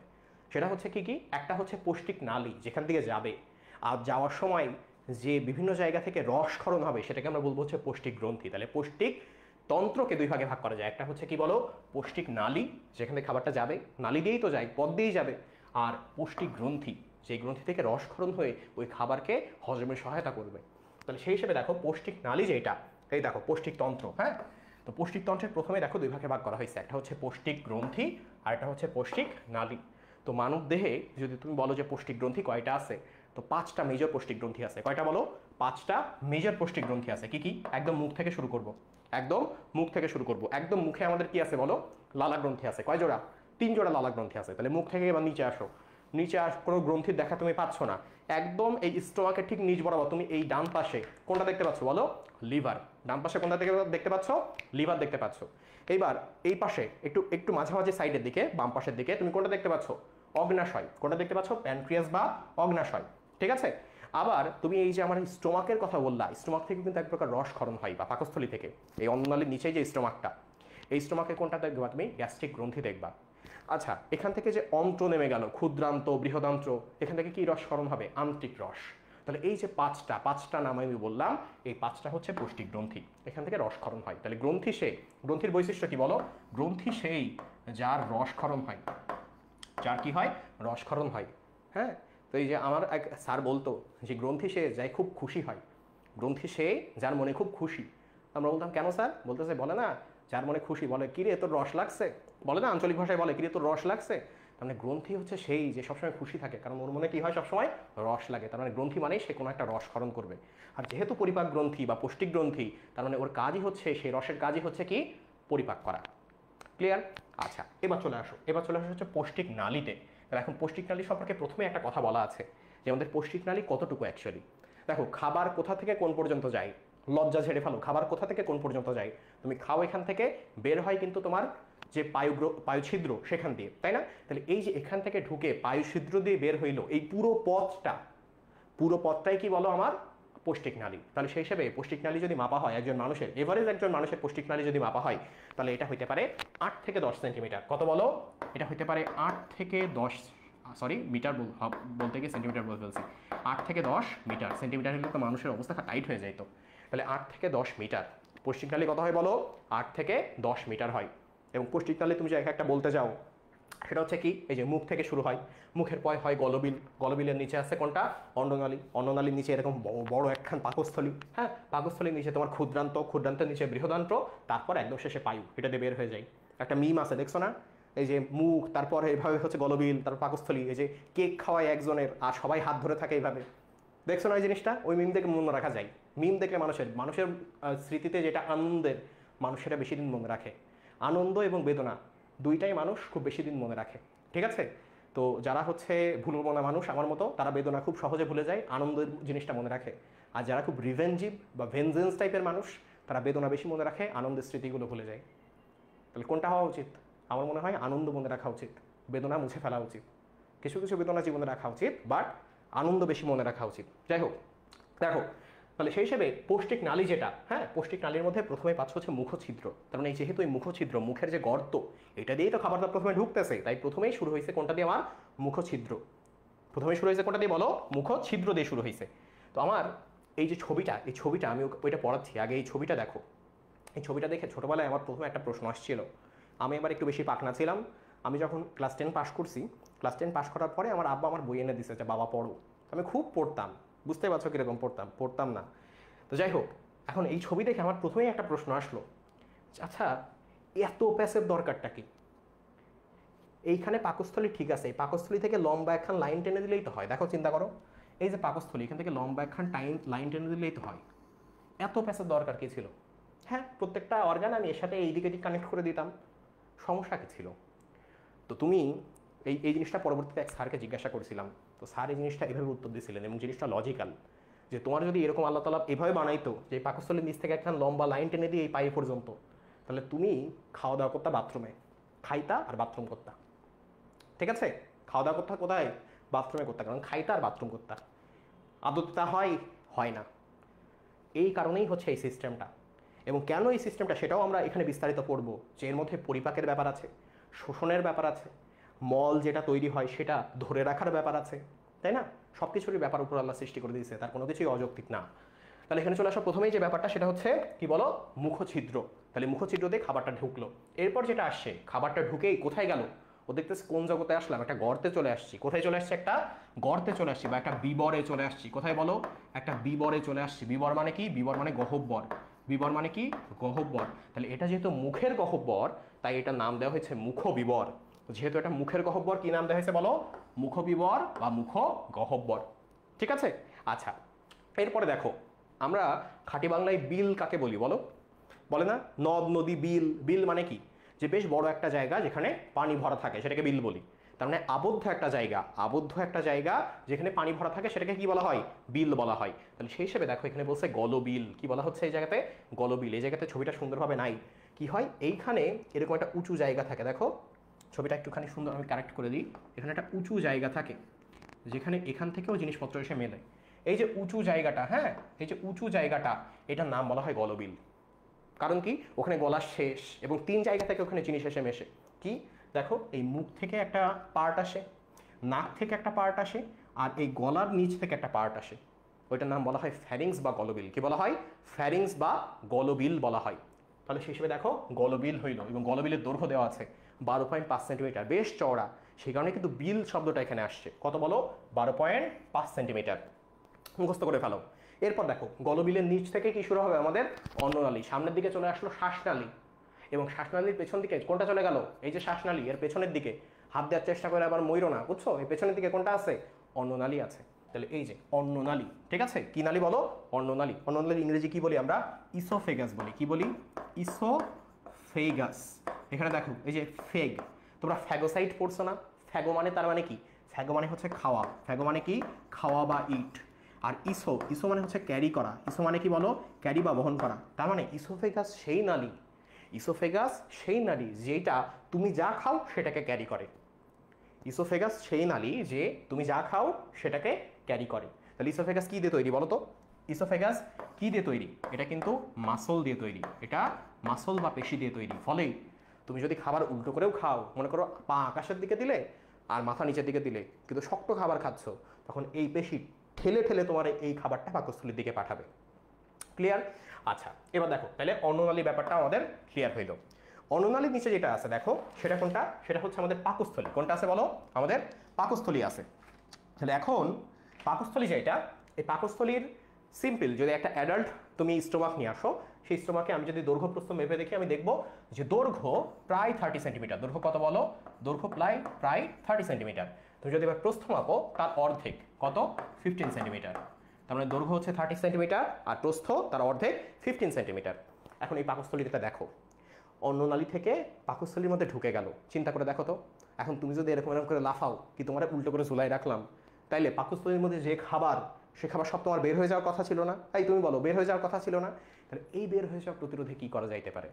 উপরাল্লাহ কি করছে, এইখানে একখান গোল বস্তু, আংটির মতো বস্তু এখানে লাগাই দিছে, এবং সেটা মাসলের মধ্যে থাকে, পেশির মধ্যে লুকানো থাকে।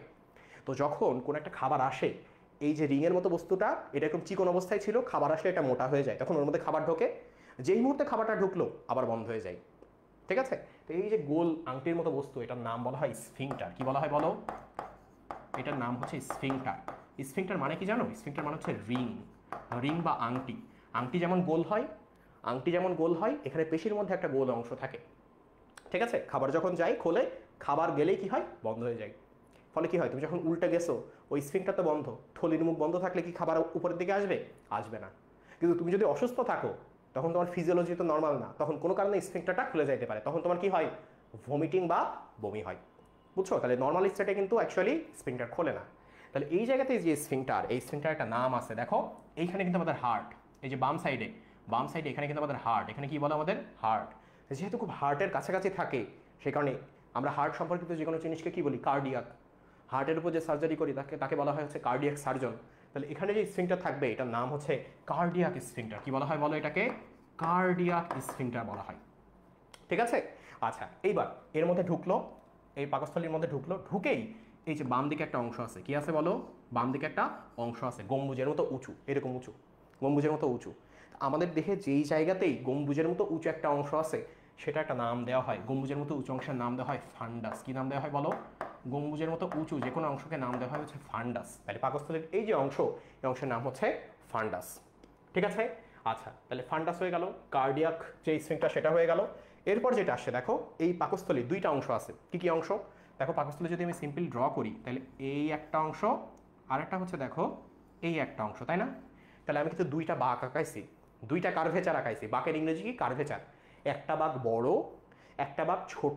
এই যে এই দিককার বাঁক এটা কিন্তু ছোট, এই দিককার বাঁক এটা কিন্তু বড়। তাহলে এই যে এইটাকে বলা হয় স্মল কার্ভেচার, এটাকে বলা হয় লার্জার কার্ভেচার বা লার্জ কার্ভেচার, বা খাঁটি বাংলা এটাকে আমি, এইটাকে বলি হচ্ছে ছোট বাঁক, এটাকে বলি বড় বাঁক। তাহলে এই দেখো ছোট বাঁক এবং বড় বাঁক।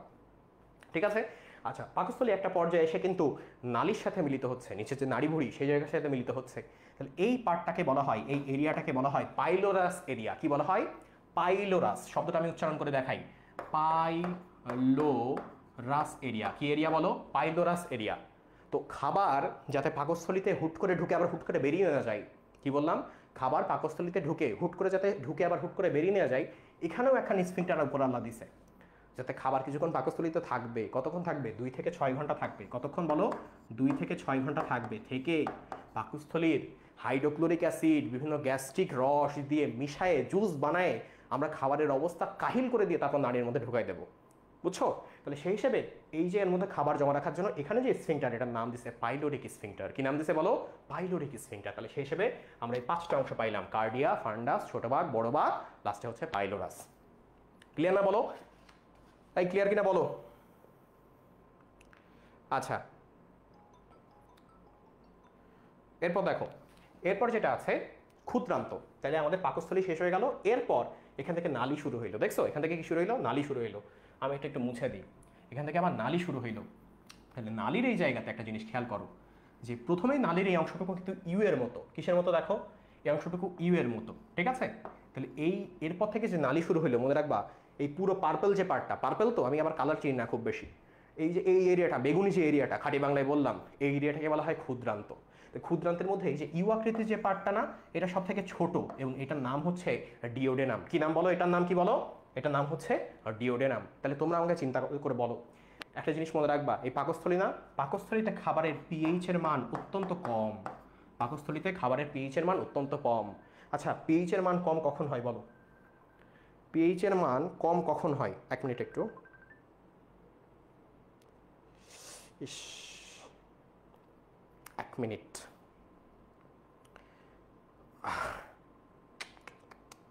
এক মিনিট একটু ওয়েট করো।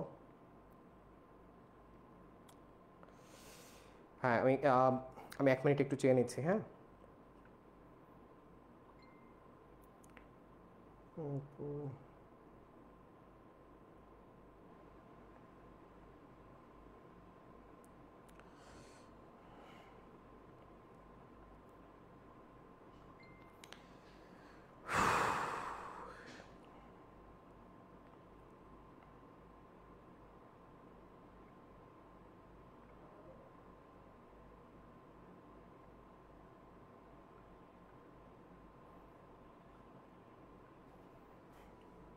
দেখো, সরি ফর দ্যাট। তাহলে এই যে ইউ আকৃতির যে পার্টটা, হ্যাঁ, তার আগে পাকস্থলী সম্পর্কে একটু কথা বলে আসি। পাকস্থলী বা স্টোমাকে পিএইচ এর মান কম হয়, কারণ কি দেখো, এই জায়গাতে হাইড্রোক্লোরিক অ্যাসিড থাকে। কোন অ্যাসিড থাকে বলো? হাইড্রোক্লোরিক অ্যাসিড নিঃসৃত হয় এই জায়গাতে। তো যেখানে অ্যাসিডের মান বেশি, সেখানে পিএইচ এর মান কম হবে, খুব স্বাভাবিক। এবং এখানে কিন্তু এইভাবেই এই পিএইচ এর মান কম অবস্থাতেই খাদ্যটা পরিপাক হয়।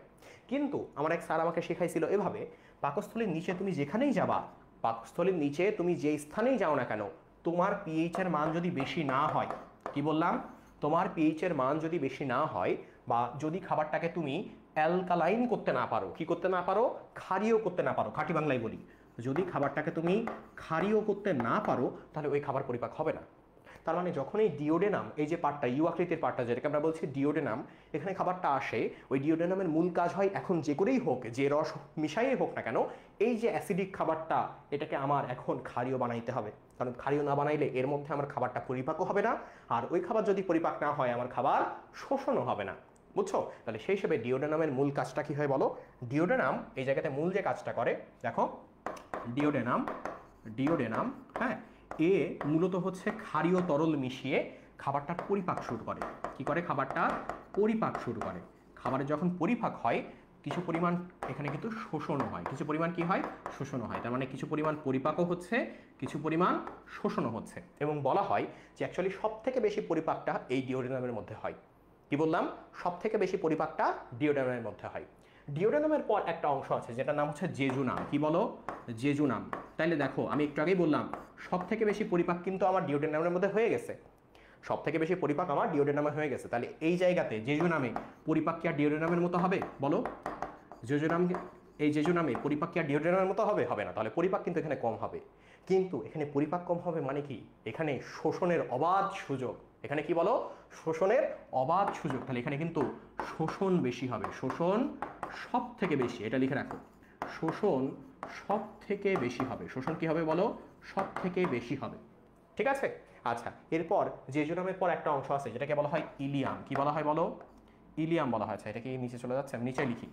একটা অংশ আছে যেটাকে বলা হয় ইলিয়াম। হ্যাঁ, এই যে ইলিয়ামে, ইলিয়ামের ইংরেজি বানানটা একটু শেখাই। দেখো, ইলিয়ামের ইংরেজি বানান হচ্ছে আই এল, আই না কিন্তু, E U M, I L E U M, Ilium.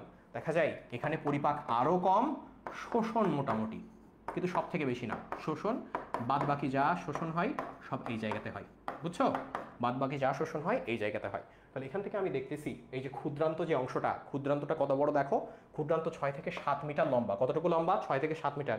তার মানে পরিপাকতন্ত্র পুরোটা 8 থেকে 10 মিটার, তার মধ্যে ক্ষুদ্রান্তই 6 থেকে 7 মিটার। তাহলে আমরা নিজেরাই তো 1 মিটারের থেকে একটুখানি বেশি লম্বা, 6 থেকে 7 মিটার কীভাবে ওর মধ্যে থাকবে? পেঁচানো অবস্থায় থাকবে। দেখো এখানে পেঁচানো অবস্থা দেখাইছে না? আমাদের যে হিউম্যান বডি, আমরা যখন অটোপসি দেখছি, আমরা নিজ চোখে দেখছি যে আরও বেশি পেঁচানো। বইতে তো ছবি দেখছি ফার্স্ট ইয়ারে, সেকেন্ড ইয়ারে, থার্ড ইয়ারে যখন অটোপসি দেখতেছি, হ্যাঁ, যখন আমাদের সামনে একটা মানুষ কাটা হচ্ছে, আমরা দেখতেছি আরও বেশি পেঁচানো। কারণ ওর মধ্যে কিন্তু 6 থেকে 7 মিটার লম্বা এরকম ক্ষুদ্রান্ত থাকে। ঠিক আছে? আচ্ছা, তাহলে এই ক্ষুদ্রান্ত বেশি হওয়ার কারণটা কি? তোমরা আমাকে বলো, এই ক্ষুদ্রান্ত বেশি হওয়ার কারণ কি? আমরা এখানে প্রচুরবার পড়লাম পরিপাক আর শোষণ। যত বেশি বড় ক্ষুদ্রান্ত হবে তত বেশি পরিপাক হবে, তত বেশি শোষণের জায়গা পাবে। তার মানে যদি ক্ষুদ্রান্ত আমার ছোট হইতো, আমি কি শোষণ করতে পারতাম খাবারকে বেশি? তাহলে তুমি যা খাইতা পুরোটুকু কি তোমার শোষণ হইতো? হইতো না। তার মানে আমার এত বড় আল্লাহ এই কারণে করছে যাতে খাবারটা অনেকখানি পথ জুড়ে যায়, অনেকখানি পথ জুড়ে পরিপাক হয়, অনেকখানি পথ জুড়ে শোষণ হয়, যাতে অনেকক্ষণ ধরে খাবারটা আমার শোষণ হয়ে খাবারের পুষ্টি অংশটুকু আমরা বেশিরভাগ গ্রহণ করে ফেলতে পারি। বোঝা গেছে? তাহলে যেটা হচ্ছে আমার ক্ষুদ্রান্ত সেটাকে আমরা কয় ভাগে ভাগ করছি? ডিউডেনাম, জেজুনাম আর হচ্ছে আইলিয়াম। এখন এই ক্ষুদ্রান্তের পরে যে সবুজ যে অংশটা শুরু হচ্ছে, দেখো এই জায়গাতে ক্ষুদ্রান্তের আইলিয়াম অংশটা শেষ হচ্ছে, আর এখানে একটা অংশ শুরু হচ্ছে আমার বৃহদান্তে, যেটাকে আমরা বলছি হচ্ছে সিকাম। কি বলছি বলো? সিকাম। এই আইলিয়াম এবং সিকাম যেই জায়গাতে পরস্পরের সাথে যুক্ত, এটাকে বলা হয় ইলিওসিকাল জাংশন। কি বলা হয়? ইলিওসিকাল জাংশন। তাহলে ইলিওসিকাল জাংশনটাকে সহজ ভাষায় বলি যে জাংশন হচ্ছে সেই জায়গা, জাংশন হচ্ছে সেই জায়গা যেখানে দুইটা অংশ এসে পরস্পরের সাথে মেলে। তাহলে এখানে ইলিয়াম এবং সিকাম যেহেতু পরস্পরের সাথে মিলছে, এটার নাম হচ্ছে ইলিওসিকাল জাংশন। ঠিক আছে? আচ্ছা, তাহলে এই যে আমার এখানে সিকাম থাকলো, সিকামের পরেই উপরে যে অংশ চলে গেছে, দেখো এরপর এই সবুজ পার্টের উপরের দিকে যে অংশ চলে গেছে, এখানে আমি পুরোটা বলবো এটা হচ্ছে কোলন। এটা কি বলো? কোলন। তাহলে এই পুরো কতটুকু কোলন আমি একটু দেখাই। দেখো এই যে উপরে উঠতেছে কোলন, এই উপরে উঠতেছে কোলন, এই যে এখানে যাচ্ছে কোলন, এই যে এখানে যাচ্ছে কোলন, ঠিক আছে, এখানে যাচ্ছে কোলন, এই পর্যন্ত কোলন। কারণ এতখানি পুরো কোলন। তাহলে এতখানি যে কোলন, কোলনটাকেও তো ভাগ করা যায়। তাহলে এই যে বৃহদান্তের মধ্যে দেখো, বৃহদান্তের মধ্যে আমার সিকামের নিচে যে কোলন শুরু হইলো, এই কোলনকে আবার 4 ভাগে ভাগ করা হয়েছে কোন জায়গায় আছে তার উপর ভিত্তি করে। কি কি দেখো, নামগুলো খুবই সোজা, নামগুলো খুবই সোজা, জাস্ট মনে রাখতে হবে। কি? প্রথমটা হচ্ছে ঊর্ধ্বমুখী। প্রথমটা কি? ঊর্ধ্বমুখী। তাহলে ঊর্ধ্বমুখী মানে কি? অ্যাসেন্ডিং। ঊর্ধ্বমুখী মানে কি বলো? অ্যাসেন্ডিং, তার মানে উপরে উঠতেছে। ঠিক আছে? আচ্ছা, দ্বিতীয়টা যেটা আছে দেখো, এটা প্রস্থ বরাবর। দেহের এই যদি দৈর্ঘ্য হয়, এইটা দেহের কি বলো? প্রস্থ। তাহলে এইটা তো আমার দেহের এই বরাবরই আছে, তাই না? সেই হিসেবে আমি এইটাকে বলবো, এই যে এই অংশটা, এটাকে আমি বলবো হচ্ছে অনুপ্রস্থ বরাবর। কি বরাবর বলো? অনুপ্রস্থ বরাবর। ইংরেজিতে কি বলা হয়? ট্রান্সভার্স। কি বলা হয় বলো? ট্রান্সভার্স। তাহলে ট্রান্সভার্স সিকাম। কি বলা হয় এটাকে? Transverse caecum, sorry transverse colon বলা হয়। ঠিক আছে? আচ্ছা, এরপর কোনটা আসে? নিম্নগামী। দেখো এই যে প্রস্থ বরাবর গেল, এবার কিন্তু আমার নিচে নামা শুরু করছে। কোন দিকে আসছে বলো? নিচে নামা শুরু করছে। এই পর্যন্ত একদম সরাসরি নিচে নামছে। তাহলে এটা যদি অ্যাসেন্ডিং হয়, ঊর্ধ্বগামী, নিম্নগামীকে আমি ইংরেজিতে কি বলবো? ডিসেন্ডিং। তাহলে আমি এটাকে কি বলবো? ডিসেন্ডিং। কি বলবো এটাকে? আমি ডিসেন্ডিং বলবো। ঠিক আছে? আচ্ছা, নিম্নগামী হওয়ার পরে ভালো করে খেয়াল করে দেখো, যদি নিম্নগামী হওয়ার পরেই এইখানে আমাদের এই পায়ুটা থাকতো, কল্পনা করে দেখো, নিম্নগামী হওয়ার পরে এখানে যদি আমাদের পায়ুটা থাকতো, কি হইতো? তোমার খাবার তুমি 2 দিন আগে খাইছো, পানিটা খাও না আলহামদুলিল্লাহ, তোমার সেই রকম কোষ্ঠকাঠিন্য, কিন্তু খাবার এবার প্রচুর জমে গেছে পেটের মধ্যে, খাবারের উচ্ছিষ্ট মল প্রচুর জমে গেছে। এই মল আস্তে আস্তে আস্তে নিম্নগামী, এমনি গ্র্যাভিটি কাজ করতেছে না, পেশি আর কতক্ষণ ধরে রাখবে, এমনি গ্র্যাভিটি কাজ করতেছে না, তুমি আসো ওয়ার্ক প্লেসে, আশেপাশে লোক ভরা, তুমি বুঝতে পারছো যে এইবার তোমার পক্ষে আর রাখা সম্ভব হইল না। তাহলে এই লজ্জা থেকে বাঁচানোর জন্য উপরআল্লাহ কি করছে? এই নিম্নগামীর পরে আরেকখানা বাঘ দিছে। কি করছে? আরেকখানা বাঘ দিছে। দেখো এখানে একটা বাঘ দিছে। এই বাঘের নাম হচ্ছে সিগময়েড কোলন। কি নাম বলো? Sigmoid shape. সিগময়েড শেপের বাঘ দিছে এই জায়গাতে। ঠিক আছে? এই সিগময়েড শেপের বাঘের কারণটা কি? যাতে ওই জায়গা থেকে তুমি কিছুটা বলো, থাম ভাই একটা বাথরুম খুঁজে নি, তারপর তুমি এই জায়গাতে হচ্ছে মল ত্যাগ করতে পারো। বুঝছো? তাহলে সিগময়েড শেপ এইভাবে এই কারণে রাখা হয়েছে যাতে ওই গ্র্যাভিটিতে যেই তোমার ময়লাটা এই বরাবর আসছে, সেটা যেন সিগময়েড কোলনে কিছুটা রেস্ট করতে পারে। বুঝছো? আচ্ছা, তারপরে দেখো সিগময়েড কোলন হয়ে গেল, তাহলে আবার কোলন শেষ। এইবার কোলনের পর একদম শেষে আসছে হচ্ছে মলাশয়। মলাশয় মানে কি? মলাশয় মানে কি বলো? যে জায়গাতে মল জমা থাকে, তার মানে এই যে এই পার্টটা, এটাকে তুমি বলতেছো হচ্ছে মলাশয়। এই পার্টটাকে কি বলছো বলো? মলাশয় বলছো। আর মলাশয়ের নিচে যেই ছিদ্র দিয়ে বের হয়, সেটাকে তুমি সহজ ভাষায় বলতেছো হচ্ছে পায়ু ছিদ্র। ক্লিয়ার না? তাই বলো, ক্লিয়ার কিনা বলো? কোনো কমেন্ট টমেন্ট দেখি না, পোলাপান ক্লাস করতেছে নাকি মজা নিতেছে তাও বুঝতেছি না। দেখো, তাহলে মোটামুটি আমাদের এই ছবি সম্পর্কে একটা কিন্তু আইডিয়া হয়ে গেল, কোন জায়গাতে কি থাকে সে সম্পর্কে আমাদের একটা আইডিয়া কিন্তু হয়ে গেল। এবং আরেকটা জিনিস জেনে রেখো, এই জিনিসটা তোমাদের একটু জানাই রাখি, এখানে এই জিনিসটা নাই, তারপরে তোমাদের এখানে জানাটা ফরজ। সেটা কি দেখো? সেটা হচ্ছে এই যে আমার পাকস্থলী এবং লিভার, স্টোমাক এবং লিভার, এই স্টোমাক এবং লিভারের ঠিক উপরে দেখো এইভাবে একটা পর্দা থাকে। স্টোমাক এবং লিভারের ঠিক উপরে একটা পর্দা থাকে। এই পর্দাটা থাকার কারণ কি? কারণ হচ্ছে এই পর্দার উপরে কিন্তু আমার লাংস আছে। পর্দার উপরে কি আছে বলো? লাংস আছে। আবার এর মাঝখানে একখান হার্ট আছে। এখন যদি কোনো কারণে মনে করো তোমার কোনো কারণে আল্লাহ না করুক তোমার এই জায়গাতে পাকস্থলী বা লিভারের কোনো জায়গায় ড্যামেজড হয়ে গেল, ঠিক আছে? ড্যামেজ যদি হয়ে যায়, তাহলে এখান থেকে যে খাদ্য কণা বা এখান থেকে যে রস, সেই রস গিয়ে তোমার মেজর সিস্টেমে অ্যাটাক করবে না? তোমার লিভার ওই জায়গা থেকে পলিউটেড হয়ে যাবে না? তোমার এই যে হার্টও ওইখান থেকে পলিউটেড হয়ে যাবে, ইনফেক্টেড হয়ে যাবে না? সেখানে উপরআল্লাহ কী করছে? যে তোমার লাংস যাতে রেসপিরেশন সিস্টেম চালাইতে পারে এবং একই সাথে তোমার বুক এবং পেট যাতে আলাদা থাকে মাঝখানে একখান পর্দা দিয়ে দিছে। বাংলায় আমরা তো আবার খুব বড় সাহিত্যিক, আমরা পর্দার একটা খুব ভালো নাম দিছি। কি নাম দিছি? মধ্যচ্ছদা। কি নাম দিছি বলো? মধ্যচ্ছদা। বাবা বাবা, মধ্যচ্ছদা। দেখো, মধ্য মানে মাঝে, দেহের মাঝখানে থাকে। ছদা, ছদার শব্দটা আসছে আচ্ছাদন থেকে। আচ্ছাদন মানে কি? পর্দা। তাহলে মধ্যচ্ছদা মানে মাঝখানে থাকা আচ্ছাদন। ইংরেজিতে বলা হয় ডায়াফ্রাম। কি বলা হয় ইংরেজিতে বলো? ডায়াফ্রাম বলা হয়। এই ব্যাপারটা পড়ানোর কারণ আছে, একটু পরে ডায়াফ্রাম নিয়ে আমাদের কথা আছে, সেই কারণে। তাহলে এই জায়গায় আর কোনো সমস্যা আছে বলো? এই জায়গাতে আর কোনো সমস্যা আছে? আমার তো মনে হয় না ইনশাল্লাহ এই জায়গাতে আর কোনো সমস্যা থাকার কথা। ঠিক আছে, চলে আসো। তাহলে এই ব্যাপারটা আমাদের কাছে ক্লিয়ার হয়ে গেল। এরপর আসে হচ্ছে মানুষের পৌষ্টিক নালীতে বিভিন্ন ধরনের জটিল খাদ্যের পরিপাক নিম্নোক্ত 6 ধাপে সম্পন্ন হয়। 6 ধাপ পড়ার কোনো দরকার নাই, তুমি এমনিতেই জানো। দেখো আমি বলতেছি কিভাবে। প্রথমটা কি হয়? খাদ্য পানি তুমি গলাধঃকরণ করলা, কোত করে গিলে নিল খাবার। হ্যাঁ, মানে সেই রকম খুব তাড়া, খাবার পানির সাথে গিলে খাচ্ছ, তাহলে গলাধঃকরণ করলা। তারপর কি করলা? এই যে খাবারটা, এই খাবারটা এবার পৌষ্টিক নালীতে সঞ্চালন শুরু হবে। প্রথমে তোমার অন্ননালী, পাকস্থলী কিছুক্ষণ ওই জায়গাতে চেক পোস্ট করে হজম টজম করে আবার ক্ষুদ্রান্তের মধ্যে পাঠাবে যে যা বেটা পরিপাক হ, যা বেটা শোষণ হ। তাহলে এবার কি হবে? তারপর খাদ্যের যান্ত্রিক পরিপাক শুরু হয়ে গেল।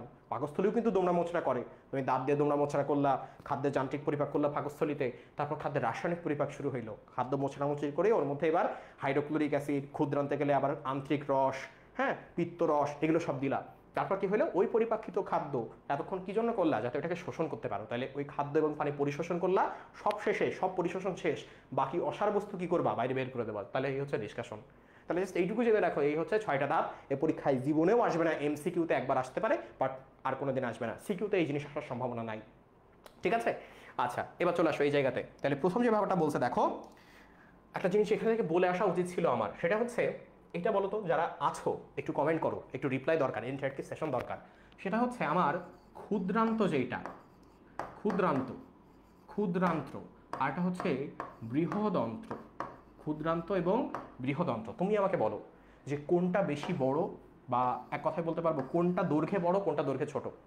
বলো, ক্ষুদ্রান্ত লম্বা নাকি বৃহদন্ত্র লম্বা? বলো দেখি, ক্লাস করতেছে কে একটু দেখি। ক্ষুদ্রান্ত এবং বৃহদন্ত্রের মধ্যে কোনটা লম্বা বেশি? ক্ষুদ্রান্ত লম্বা নাকি বৃহদন্ত্র লম্বা? কমেন্ট দেখি না, দেখি দ্রুত বলো, ক্ষুদ্রান্ত লম্বা নাকি বৃহদন্ত্র লম্বা?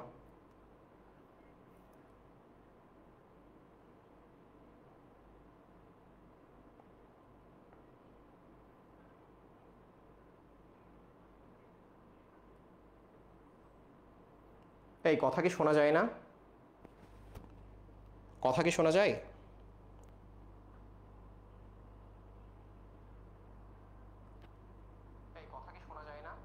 হ্যাঁ শোনা যায় তো। কে বলছে সাউন্ডের সমস্যা? পুরো শোনা যায়, কোনো সমস্যা নাই। হ্যাঁ, তো ইসরাত জাহান বলতেছে ক্ষুদ্রান্ত। গুড। তাহলে সেই হিসেবে আমি জানি ক্ষুদ্রান্ত কিন্তু বৃহদন্ত্রের থেকে লম্বা, ক্ষুদ্রান্তের দৈর্ঘ্য কিন্তু বৃহদন্ত্রের থেকে লম্বা। আমার প্রশ্ন হচ্ছে যে হ্যাঁ, ক্ষুদ্রান্ত বৃহদন্ত্রের থেকে লম্বা ঠিক আছে, দৈর্ঘ্যে লম্বা ঠিক আছে, তাহলে নামের ক্ষেত্রে কন্ট্রাডিক্টরি হয়ে গেল না? যেটা দৈর্ঘ্যে লম্বা সেটার নাম তো বৃহদন্ত্র হওয়া উচিত ছিল, আমি ক্ষুদ্র কেন দিয়েছি সেইটার নাম? এটার নাম তো বৃহদন্ত্র হওয়া উচিত ছিল, তাহলে এটার নাম আমি ক্ষুদ্র কেন দিলাম? ঠিক আছে? তাহলে সেই হিসেবে এইটার ব্যাপারটা হচ্ছে এরকম যে এই ক্ষুদ্রান্তকে এজন্যই ক্ষুদ্রান্ত বলা হয় যে ক্ষুদ্রান্ত যেটা, এটা চিকন হয়। চিকন হওয়া মানে কি? এই ক্ষুদ্রান্তের ব্যাস কম। ক্ষুদ্রান্তের কি কম বলো? ব্যাস কম। ক্ষুদ্রান্তের ব্যাস কম। বৃহদন্ত্র যেটা, এটার ব্যাস বেশি। বৃহদন্ত্রের কি বেশি বলো? ব্যাস বেশি। যেহেতু দৈর্ঘ্যের ক্ষেত্রে ক্ষুদ্রান্ত বড় হলেও এই ক্ষুদ্রান্তের ব্যাস কম, তাই এটাকে বলা হয় ক্ষুদ্র অন্ত্র। ক্ষুদ্র অন্ত্রকে একসাথে আমি কি বলছি? ক্ষুদ্রান্ত। বৃহদন্ত্র তার মানে কি? বৃহৎ অন্ত্র। সন্ধি বিচ্ছেদ করলে তো তাই পাই, বৃহৎ অন্ত্র। তাহলে বৃহদন্ত্রের ক্ষেত্রে ব্যাস বেশি বলেই আমি বৃহদন্ত্রের ক্ষেত্রে এটাকে বৃহদন্ত্র বলি, যদিও এটা দৈর্ঘ্য কম। তাহলে এই ক্ষুদ্রান্তের ব্যাস কম হওয়ার কারণ কি? ব্যাস যত কম হবে খাবার তত বেশি ক্রাউডেড অবস্থায় ঢুকবে। কি বললাম? ব্যাস যত কম খাবার তত ক্রাউডেড অবস্থায় ঢুকবে, ফলে পরিপাক এবং শোষণ দুইটাই বেশি হবে। তাহলে ব্যাস কম হওয়ার কারণ কি? পরিপাক এবং শোষণ বেশি হওয়া। আর এখানে ব্যাস বেশি হওয়ার কারণ কি? বেশি হওয়ার কারণ হচ্ছে যেই অসার অংশটুকু আছে সেটা যাতে বেশিক্ষণ এই বৃহদন্ত্রের মধ্যে থাকতে পারে। এটা তো জানো যে যে মল অংশটা আছে, হ্যাঁ, মলের কিন্তু অনেকগুলো স্টেজ থাকে। এই মলটা কিন্তু এই পুরো যে বৃহদন্ত্র এর মধ্যে জমা থাকে। মল কোথায় বলো? এই পুরো বৃহদন্ত্রের মধ্যে জমা থাকে। বুঝছো? আচ্ছা ঠিক আছে, তাহলে আমরা আমাদের কথায় চলে আসি। আবার দেখো, এবার বলতেছে মানুষ সর্বভুক প্রাণী। কি প্রাণী বলো? সর্বভুক প্রাণী। তো এই সর্বভুক প্রাণীর ক্ষেত্রে যে শব্দটা ইউজ করছে সেটা হচ্ছে অমনিভোরাস। কি শব্দ ইউজ করছে বলো? অমনিভোরাস শব্দ ইউজ করছে। এখন দেখো একটা তোমরা প্রিফিক্স শুনছো না, অমনি। অমনি প্রিফিক্সের মানে কি বলো? অমনি মানে হচ্ছে সর্ব। অমনি মানে কি বলো? সর্ব। আর ভোরাস কি বলো? ভোরাস, ভোরাস মানে হচ্ছে খাওয়া, খাওয়া। তাহলে যে লোক সর্বকিছু খায় তাকে বলা হয় অমনিভোরাস। যে লোক সর্বকিছু খায় তখন সেটাকে আমরা বলবো হচ্ছে অমনিভোরাস। এরকম অনেক কিছু আসে, যেরকম আমি যদি বলি হার্ব, হার্বাল শব্দ শুনছো না? কলকাতা হার্বালের তো চারপাশে পোস্টার দেখোই, দেখো না? তাহলে এই যে হার্ব, হার্ব মানে কি বলো? হার্ব মানে হচ্ছে তৃণ। তাহলে ঘাস ফড়িংয়ের মতো যেসব প্রাণী তৃণ খেয়ে বড় হয় তাদেরকে আমি কি আর অমনিভোরাস বলবো? তারা তো সবকিছু খায় না, তখন সেটাকে আমি বলবো হার্বিভোরাস। কি বলবো বলো? হার্বিভোরাস, হার্বিভোরাস বলবো। ঠিক আছে? আবার দেখো কিছু কিছু প্রাণী যেমন হাইড্রা, কোন প্রাণী বলো? হাইড্রা। হাইড্রা কি তোমার ঘাস লতা পাতা খেয়ে বাঁচে? তুমি তো এই জিনিস পড়ে পড়ে মুখে ফেনা তুলে ফেলছো। হাইড্রা একটা মাংসাশী প্রাণী। তাহলে মাংসাশী ইংরেজি কি দেখো? মাংসাশী ইংরেজি কিন্তু সেই ক্ষেত্রে আসছে হচ্ছে কার্নিভোরাস। কোনটা আসছে বলো? কার্নিভোরাস, কার্নিভোরাস আসছে। কারণ এই যে কার্নি, কার্নি শব্দটা কি জানো? কার্নি মানে হচ্ছে ফ্লেশ। কার্নি মানে কি বলো? ফ্লেশ বা মাংস। কার্নি মানে ফ্লেশ বা মাংস। তাহলে কার্নিভোরাস, ভোরাস মানে খাওয়া। মাংস খায় যে তার নাম হচ্ছে মাংসাশী। মাংস খায় যে তার নাম কি বলো? মাংসাশী। তাহলে এই একটা পাইলাম, মানুষ কি বলো? অমনিভোরাস।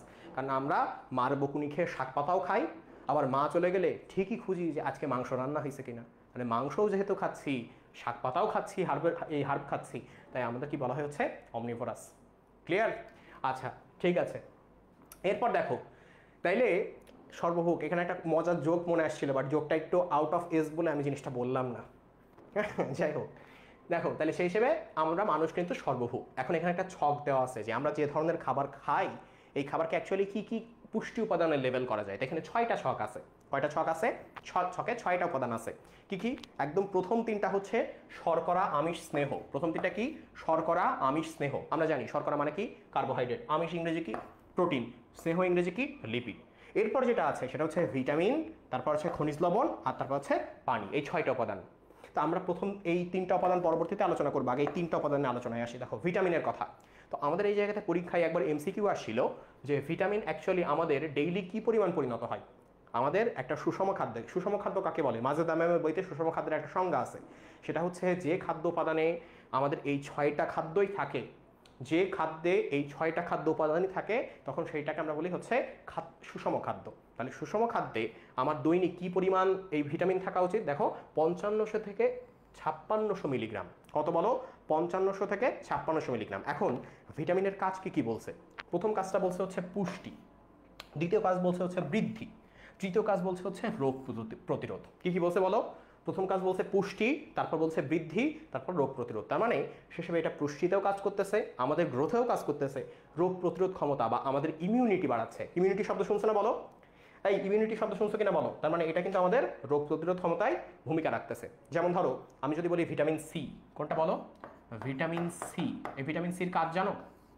ভিটামিন সির কাজ জানো? যে অনেক ক্ষেত্রে যদি মানুষ দুর্বল হয়ে যায় বা আমরা দেখি যে তার দেহে দুর্বলতা আসছে, আমরা বলি ভিটামিন সি খান। অনেক ক্ষেত্রে মানুষের যদি কোনো ধরনের অ্যাক্সিডেন্ট হয় এবং তার যদি কেটে যায়, কোনো জায়গায় ধরো ক্ষত হয়েছে, বা ধরো অন্ত্রের মধ্যে প্রচুর পরিমাণ ইরোশন হয়েছে, ক্ষত হয়েছে, আমরা বলি ভিটামিন সি খান। কারণ ওইটা ক্ষত খুব দ্রুত শুকিয়ে দেয় বা ক্ষত খুব দ্রুত পূরণ করে। তাহলে ভিটামিন সি কি আমার দেহে বৃদ্ধি করছে না? করছে। আবার দেখো ভিটামিন ডি, কোন ডি? Vitamin D. এই যে ভিটামিন ডি, ভিটামিন ডি আমাদের দেহে ক্যালসিয়ামের শোষণ বাড়ায়। কোনটা শোষণ বাড়ায়? ক্যালসিয়াম 2+ আয়নের শোষণ বাড়ায়। ঠিক আছে? অন্ত্র থেকে ক্যালসিয়াম 2+ আয়নকে শোষণ করে ভিটামিন ডি। এখন এই ক্যালসিয়ামটা কোথায় থাকে বলো? অন্ত্রে থাকে। তাহলে যদি কারো ক্ষেত্রে ভিটামিন ডিটা কমে যায় কি হবে? ক্যালসিয়াম কমে যাবে, আর ক্যালসিয়াম কমে গেলে কি হবে? হাড়ের রোগ হবে। পড়ছো না? অস্টিওম্যালাসিয়া, অস্টিওপোরোসিস, বাচ্চাদের ক্ষেত্রে হয় রিকেটস, নাম শুনছো না? তাহলে এই যে ভিটামিন ডি, এটা যদি কমে যায়, ক্যালসিয়ামের শোষণ কমে যাবে, তাহলে ওই রোগগুলো হবে। তাহলে এই ভিটামিন ডি আমাদের দেহে প্রচুর পরিমাণে থেকে কী লাভ হয়েছে? ক্যালসিয়ামের শোষণটা ঠিক আছে, ফলে আমরা কিন্তু এখন পর্যন্ত মজবুত আছি। তার মানে আমাদের কিন্তু ভিটামিনটা সরাসরি কিন্তু বিক্রিয়াতেও কাজ করতেছে, গ্রোথেও কাজ করতেছে, আবার পুষ্টিও দিচ্ছে আমাদের, তাই না? আচ্ছা, এরপর দেখো, এরপর বলতেছে খনিজ লবণ। কোনটা আসছে? খনিজ লবণ। তাহলে খনিজ লবণ কতটুকু প্রয়োজন? এইটার উত্তর হচ্ছে যে প্রতিদিন 8 থেকে 10 গ্রাম খনিজ লবণ প্রয়োজন। খনিজ মানে কি? যেটা আমরা কিন্তু ভূপৃষ্ঠ থেকে পাই। ভূপৃষ্ঠ থেকে যেই তুমি প্রাণী বলো কি উদ্ভিদ বলো, তারা যখন খাবার খায় তখন তার দেহেও খনিজ চলে আসে। যেমন এই যে সোডিয়াম একটা, পটাশিয়াম একটা। এখন তোমরা এটা জানো কিনা জানি না, এখান থেকে তোমাদের একটা সচেতনতা অ্যাডভাইসও দিয়ে দিই। সেটা হচ্ছে এই গরমের মধ্যে হুট করে স্যালাইন খাও না, খাবা না। অলরেডি পোস্ট দেখছো অনেক জায়গাতে, তারপরে বলছি গরমের মধ্যে হুট করে 3-4টা স্যালাইন মিশিয়ে যে খাও, এই স্যালাইন খেয়ে তুমি যতটা ভাবছো যে শান্তি পাচ্ছ, তোমার বডি কিন্তু শান্তি পাচ্ছে না। কারণ আমাদের দেহে এই খনিজ লবণের একটা নির্দিষ্ট রেঞ্জ থাকে, তুমি যদি ওই রেঞ্জটাকে কমাই ফেলো তাহলেও সমস্যা, রেঞ্জকে যদি বাড়াই ফেলো তাহলেও সমস্যা, বুঝছো? তো আমাদের দেহে সব থেকে বেশি যে এই খনিজগুলো লাগে, হ্যাঁ, বা সব থেকে কমন, সেটা হচ্ছে ধরো সোডিয়াম, হ্যাঁ, সোডিয়াম লাগে, ক্লোরাইড লাগে, পটাশিয়াম লাগে, বাইকার্বনেট লাগে, এগুলো হচ্ছে সব থেকে কমন খনিজ। তাহলে এই খনিজ লবণগুলো যদি আমি আমার দেহে প্রতিনিয়ত সাপ্লাই না দিই খাবারের মাধ্যমে, তাহলে আমার দেহে পুষ্টি এবং বৃদ্ধি হবে? হবে না কিন্তু। তাহলে সেই হিসাবে আমাদের কোষের মধ্যে, এক কথায় দেখো, আমাদের কোষের মধ্যে এই সব খনিজের সাপ্লাই লাগে। প্রথম এই কারণে খনিজ দরকার। দ্বিতীয় আরেকটা কারণ, সেটা হচ্ছে আমরা জানি যে একটা নিউরন আর একটা নিউরন এর মাঝখানে কি থাকে? সিনাপস থাকে না? এই সিনাপসের নাম শুনছো না? এখন এক নিউরন থেকে আর এক নিউরনে এই যে সিনাপস দিয়ে বিভিন্ন নার্ভের সিগন্যাল আসবে, নার্ভের সিগন্যাল আসে বলেই তো এই যে আমি হাত নড়াইতে চাচ্ছি, হাত নড়াইতে পারলাম। নার্ভের সিগন্যাল আসছে বলেই আমি হাতের এই মাসলগুলোতে সিগন্যাল দিতে পারলাম, তাই না? তাহলে এই নার্ভ সিগন্যাল দিতে গিয়েও আমার খনিজ লাগে, নার্ভ সিগন্যাল দিতে গিয়েও আমার খনিজ লাগে, যেগুলো আয়ন আকারে এই জায়গাতে নার্ভ সিগন্যাল বহল করে নিয়ে যায়। তাহলে সেই হিসেবে এই জায়গাতে যদি আমার কোনোভাবে খনিজের অভাব হয়, আমি কি মস্তিষ্ক থেকে পাঠানো যে কোনো একটা নার্ভ সিগন্যালকে শেষ পর্যন্ত এই ইফেক্ট অর্গানে আনতে পারবো? পারবো না। আরেকটা কাজ, সেটা হচ্ছে পেশি। আরেকটা কাজ হচ্ছে পেশির সঞ্চালন। একটা কাজ কি বলো? পেশির সঞ্চালন। আমি খুব ডিপে পড়াচ্ছি, এখানে একটু বোরিং মনে হতে পারে, একটু ডিপে পড়াচ্ছি সেখানে বোরিং মনে হতে পারে, বুঝছো? এই পেশির সঞ্চালন, এই যে পেশি সংকুচিত করলাম না, পেশি প্রসারিত করলাম না, পুরোটা খনিজের কারণে। যদি আমার খনিজ না থাকতো, এই পেশির সঞ্চালন বা কন্ট্রাকশন হওয়া সম্ভব ছিল না। তার মানে অনেক ক্ষেত্রে দেখা যায় যে খনিজের অভাব, ওই মানুষ হাত পা নাড়াইতে পারছে না। কি হচ্ছে? ওই মানুষ হাত পা নাড়াইতে পারছে না, কিছুক্ষণ পরেই তার দেখা যাচ্ছে একটা সোডিয়াম ক্লোরাইডের সেলাইন দিয়ে দেওয়া হলো, ও নর্মাল হয়ে গেল। একদম, এটা চোখে দেখা। তাহলে সেই হিসেবে পেশির সঞ্চালনেও কি খনিজের ভূমিকা আছে। সবশেষে দেখো পানি, সবশেষ কোনটা? পানি। পানির ভূমিকা কি সহজ ভাষায়? সেটা হচ্ছে প্রোটোপ্লাজমকে সিক্ত রাখা, প্রোটোপ্লাজমকে সিক্ত বা ভেজা রাখা, সজীব রাখা। এই আমাদের কোষের মধ্যে কিন্তু অনেক বিক্রিয়া হয়, তাহলে এই বিক্রিয়ার জন্য কোনটা দরকার বলো? যে কোনো বিক্রিয়ায়, যে কোনো জৈব রাসায়নিক বিক্রিয়া আমার পানি দরকার। কি দরকার? পানি দরকার। তুমি যদি পানি না দাও, কোষের মধ্যে পানি শূন্যতায় কোনো বিক্রিয়া সম্ভব হবে? হবে না। ফলে ওই কোষ খাবার গ্রহণও করতে পারবে না, বিপাকও করতে পারবে না, সেগুলোকে শোষণ করে শক্তিতে পরিণত করতে পারবে না। বোঝা গেছে? তাহলে পানিটাও কিন্তু দরকার এই হিসেবে। এই ক্লিয়ার কিনা বলো? আমি বুঝতে পারছি না যে অ্যাকচুয়ালি কতজন ক্লাসে আছো।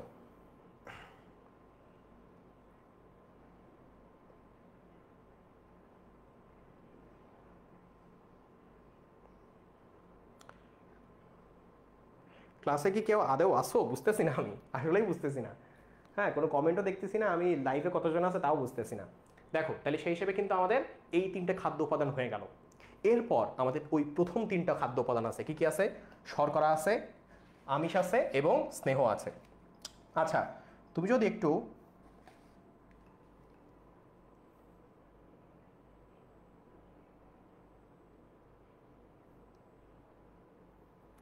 দেখো, তুমি যদি একটু মানুষের খাদ্য পরিপাকের প্রণালীতে আসো, সরি আমি শর্করা আমিষ স্নেহ নিয়ে কথা বলছিলাম, তাই না? আচ্ছা, এখানে আসো।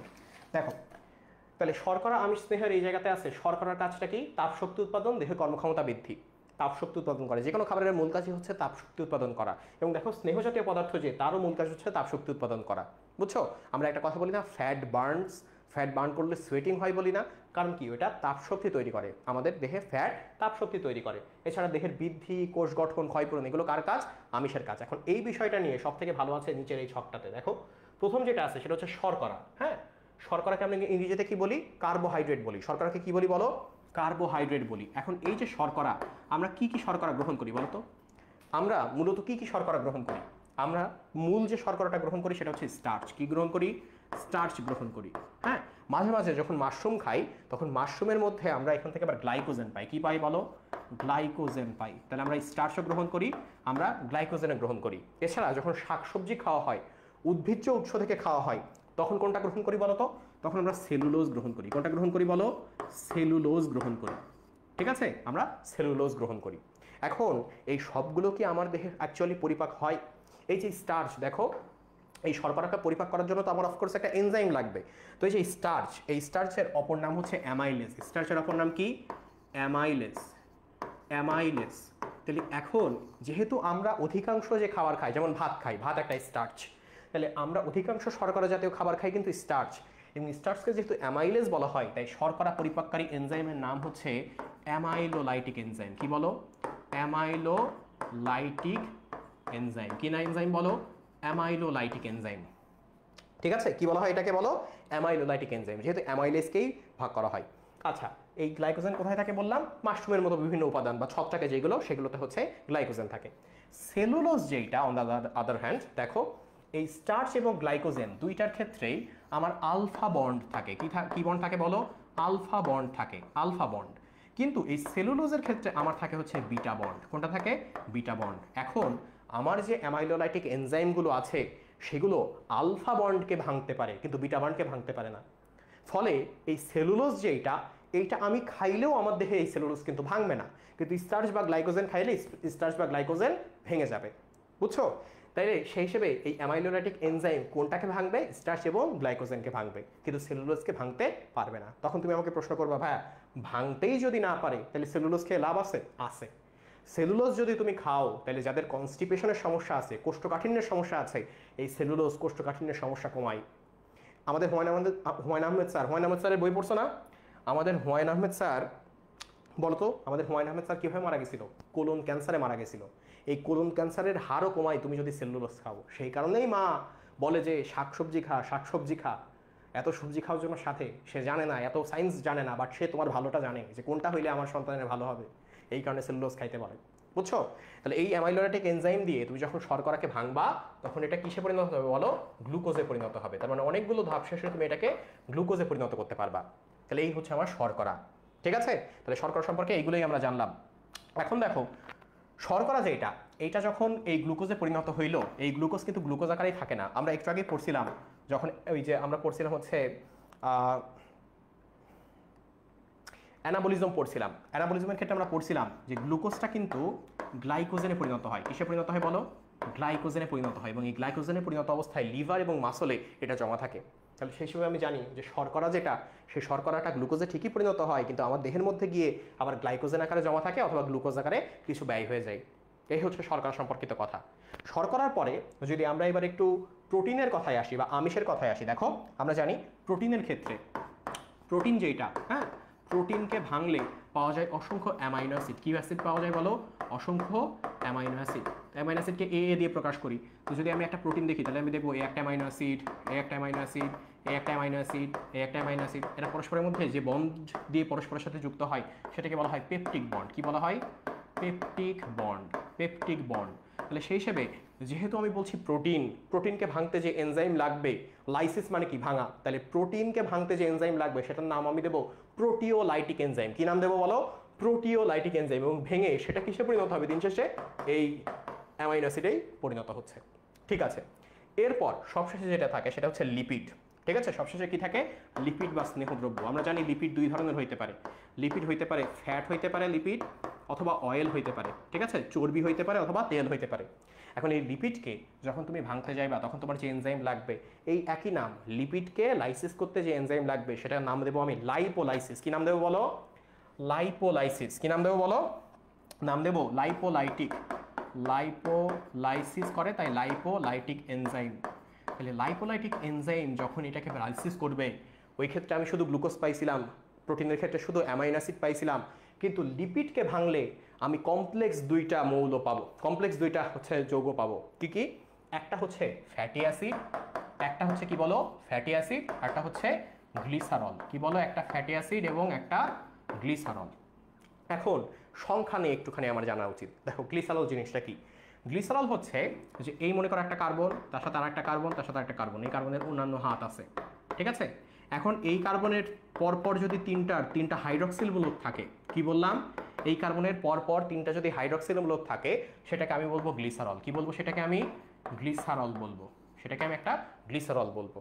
এখন ফ্যাটি অ্যাসিড জিনিসটা কি? ফ্যাটি অ্যাসিড মানে হচ্ছে এটা একটা অ্যাসিটিক অ্যাসিড বা একটা জৈব অ্যাসিড যেটাতে কার্বন সংখ্যা অনেক বড়। কি বললাম?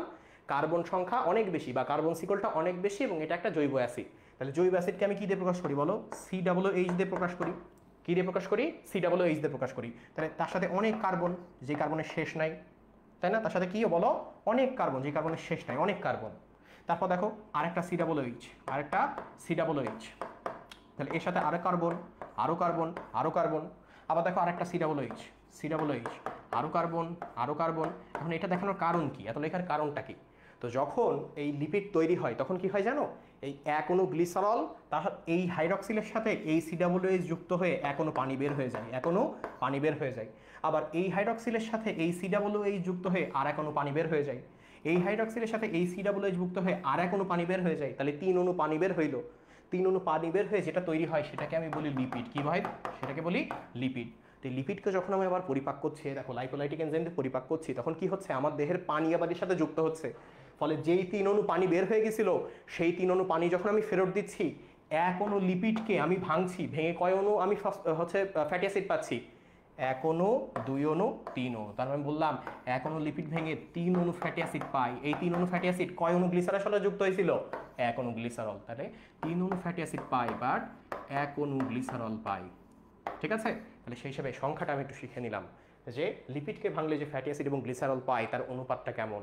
3 অণু ফ্যাটি অ্যাসিড, 1 অণু গ্লিসারল। বোঝা গেছে এই জিনিস? আচ্ছা, আশা করি বোঝা গেছে।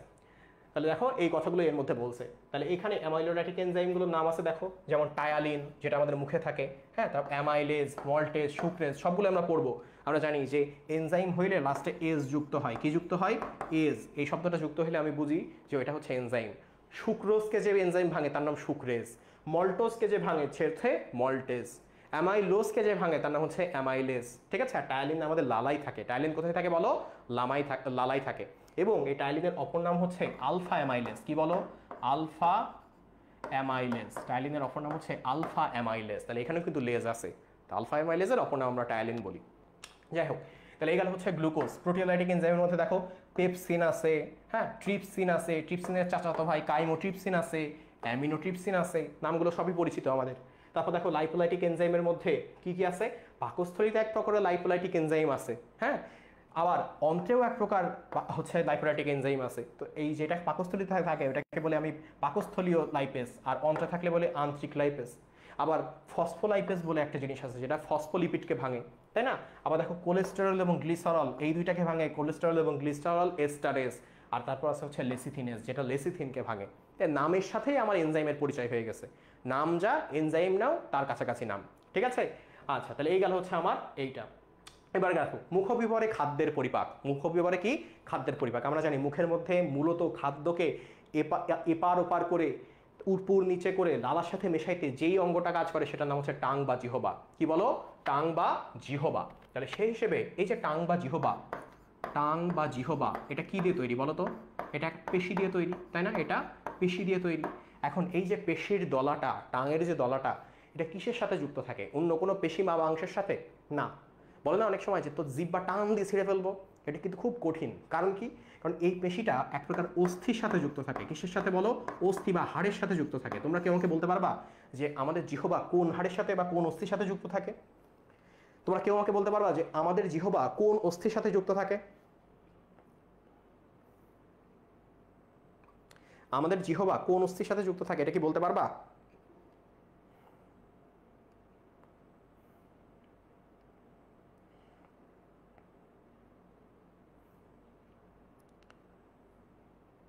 কিছুই দেখতেছি না। কমেন্ট কি আদৌ কেউ করতেছে তাও বুঝতেছি না। এটা আমার আমার মোবাইলের কোনো ম্যাল ফাংশন হইতে পারে।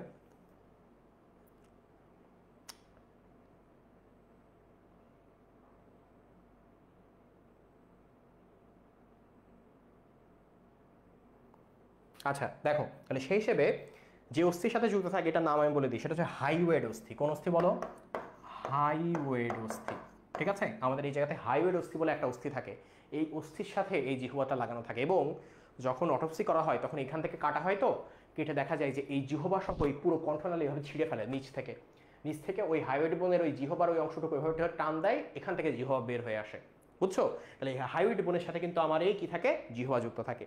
এখন এই জিহ্বাতে জিহ্বার মূল কাজটা কি বলো? জিহ্বার মূল কাজ দুইটা। এক হচ্ছে খাবারকে লালার সাথে মেশানো, দ্বিতীয় যে কাজ সেটা হচ্ছে খাবারের স্বাদ গ্রহণ করা, তাই না? তো স্বাদ কিভাবে গ্রহণ করব? স্বাদ গ্রহণ করার জন্য জিহ্বাতে কি থাকে? স্বাদকোরক থাকে। কি থাকে? স্বাদকুড়ি বা স্বাদকোরক থাকে, যেটাকে টেস্ট বার্ড বলা হয়। অনেক ক্ষেত্রে এটাকে বলা হয় টেস্ট বার্ড বলা হয়। ঠিক আছে? টেস্ট বার্ড বলা হয়। তো কি পরিমাণ সাতকুড়ি থাকে? প্রায় 10,000 সাতকুড়ি থাকে। এই তথ্যটা আমাদের সময় ছিল না, তোমাদের সময় যুক্ত করছে যে প্রায় 10,000 সাতকুড়ি থাকে জিহ্বাতে। এখন সব জায়গার সাতকুড়ি কিন্তু সব ধরনের স্বাদ নেয় না। যদিও এই যে থিওরিটা তোমাদের বইতেও আছে, আমাদের বইতেও ছিল যখন আমরা অ্যানাটমি পড়ছি, বাট এই থিওরিটা অনেকে সাপোর্ট করে না। হ্যাঁ, তারপরে আমরা পড়াই। সেটা দেখো, জিহ্বার একদম অগ্রভাগের যে এই অংশটা, অগ্রভাগের এই অংশে আমরা মিষ্টি স্বাদ অনুভব করি, কারণ ওখানকার যে টেস্ট বার্ডগুলো আছে সেগুলো মিষ্টি স্বাদ গ্রহণ করতে পারে। তার পেছনের যে দুই অংশ, সেই জায়গাতে লবণাক্ত বা সল্টি যে স্বাদগুলো সেগুলো আমরা গ্রহণ করতে পারি। ঠিক আছে, তার পেছনের যে দুই অংশ, সেখানে আমরা অম্লত্ব বা সহজ কথায় টক যে স্বাদটা সেটা গ্রহণ করতে পারি। আর জিহ্বার একদম পেছনের দিকে যে অংশটা, সেখানে আমরা তিতা অংশ বা তিতা স্বাদ যেটা সেটা গ্রহণ করতে পারি। ঠিক আছে, তাহলে সেই হিসেবে এই যে মিল্টা তেতো, এটা দিয়ে মনে রাখে অনেকে, মিল্টা তেতো এটা দিয়ে অনেকে মনে রাখে এই তিনটা স্বাদের নাম। মিল্টা তেতো, মতে মিষ্টি, লতে আমার কি বলো লবণাক্ত, টতে টক, আর তেতোতে তেতো। তা মিল্টা দিয়ে তেতো দিয়ে অনেকে মনে রাখে যে এই পরপর কি কি আমার স্বাদ আছে। ঠিক আছে, আচ্ছা এখন কথা এই যে জিহ্বা, এই জিহ্বা তুমি যদি একটুখানি দেখো, এই জিহ্বার নিচে হুট করে হাত দিয়ে দেখো, এইখানে হাত দিয়ে দেখো, দেখো একটা লম্বা শিরার মতো অংশ, লম্বা একটা শিরার মতো অংশ জিহ্বাকে আটকায় রাখছে নিচের যে গহ্বর এটার সাথে, নিচের যে তল, নিচের যে সারফেস এটার সাথে একটা অংশ, একটা সুতার মতো একটা অংশ এটাকে আটকায় রাখছে। ওই অংশটার নাম ফ্রেনুলাম। ওইটার নাম কি বলো? ওইটার নাম ফ্রেনুলাম। ওইটার নাম ফ্রেনুলাম। এই ফ্রেনুলাম যদি না থাকতো কি হইতো জানো? ফ্রেনুলাম যদি না থাকতো কি হইতো? এই ফ্রেনুলাম না থাকলে জিহ্বাটা, আমরা যখন ঘুমাই থাকতাম, আমাদের ওই জিহ্বাটা আমাদের পুরো গর্ত, মুখের যে গর্ত, ওই গর্ত বুঝাই দিত, ফলে ঘুমের মধ্যে আমরা শ্বাসকষ্টে মারা যাইতাম। তাহলে ফ্রেনুলাম দেওয়ার কারণটা কি? যাতে জিহ্বা একটা নির্দিষ্ট রেঞ্জ পর্যন্ত উপরে উঠতে পারে, গিয়ে যেন আমাদের গর্তকে ব্লক করে না দেয়। বুঝছো? অনেক মানুষের দেখা যায় যে ফ্রেনুলামটা জন্মগতভাবে ছোট হয়, মানুষের কথা বলতে পারে না, অধিকাংশ ক্ষেত্রে তোতলায়, তো এভাবে কথা বলে, তো তখন ডক্টররা আবার সার্জারি করে ফ্রেনুলাম একটু লম্বা করে দেয়, ফলে সে তখন সহজে কথা বলতে পারে। যাই হোক, তো স্বাদের ব্যাপারে আমরা কথা বলছিলাম, তাই না? তো এখন এই চারটা স্বাদ আমরা পড়ছি মিলটা তেতো দিয়ে, মিষ্টি, লবণাক্ত, টক এবং তিক্ততা। তোমরা আমাকে বলো, ঝাল যেটাকে আমরা বলি সব থেকে কমন, হ্যাঁ, মেয়েরা ওই যে ফুচকা খাওয়ার সময় বলে মামা টক দেন, ঝাল দেন, বলে না? তাহলে এখন এই যে ঝালটা বলে, ঠিক আছে, তোমরা আমাকে বলো যে ঝাল কি কোনো স্বাদ? ঝাল এটা কি কোনো স্বাদ? বলো তো, ঝাল অ্যাকচুয়ালি কি কোনো স্বাদ? বলো এটা। ঝাল যেটাকে আমরা বলি, ঝাল কি অ্যাকচুয়ালি কোনো স্বাদ? উত্তর কিন্তু ঝাল কোনো স্বাদ না। ঝাল বা ইনফ্লামেশন, ঝাল যে ব্যাপারটা এটা একটা ইনফ্লামেশন। ঠিক আছে, তুমি দেখো কেন এটাকে ইনফ্লামেশন বলা হয়। সেটা ঝাল তুমি জিহ্বাতে দাও কি হাতে মাখাও, দুই ক্ষেত্রেই দেখবা ইরিটেশন হচ্ছে। কি বললাম? ঝাল যদি তুমি জিহ্বাতে দাও বা জিহ্বাতে না দিয়ে তুমি যদি এখানে দাও, তাহলে দেখবা দুই জায়গাতে ইরিটেশন হচ্ছে। তার মানে তুমি যে ঝাল শুধু জিহ্বাতে পাও তা না, তোমার যে কোনো জায়গাতে তুমি ওইটা দিলে তোমার ইরিটেশন হবে। তাহলে ঝাল অ্যাকচুয়ালি কোনো স্বাদ না, এটা একটা ইরিটেটিং ফিলিং। হ্যাঁ, এটা একটা ইরিটেটিং ফিলিং বা এটা একটা বিরক্তির একটা ফিলিং। ঠিক আছে, তো এই ঝালের মধ্যে দেখো, ঝাল যে জিনিসটা, এই ঝালের মধ্যে ক্যাপসাইসিন, ক্যাপসাইসিন, ক্যাপসাইসিন নামক একটা জিনিস থাকে। মরিচ বা ঝাল, এটার মধ্যে ক্যাপসাইসিন নামক একটা জিনিস থাকে। এটা কি করে? এটা আমাদের দেহের যে জায়গাতেই লাগুক না কেন, ও গিয়ে ওই জায়গার রিসেপ্টরে গিয়ে ঝামেলা শুরু করে। বিশেষ করে আমাদের জিহ্বায়, জিহ্বায় যে এই যে 7-22 টেস্ট বাড বললাম না, ওর মধ্যে বিভিন্ন রিসেপ্টর থাকে। ঠিক আছে, ঝাল যখন ওই রিসেপ্টরের ওখানে যায়, গিয়ে ও আমাদের যে হাইপোথ্যালামাস আছে, মস্তিষ্কে একটা এরিয়া আছে হাইপোথ্যালামাস, ওখানে গিয়ে সিগন্যাল পাঠায়, এবং সিগন্যাল পাঠায় এমন যে তোমার জিহ্বায় আগুন ধরে গেছে। কি বলে? তোমার জিহ্বায় আগুন ধরে গেছে। তার মানে তোমার ওই হাইপোথ্যালামাসের যে হিট সেন্টার সেটাকে স্টিমুলেটেড করে দেয়। তখন আমার মনে হয় হ্যাঁ পেইন হয়।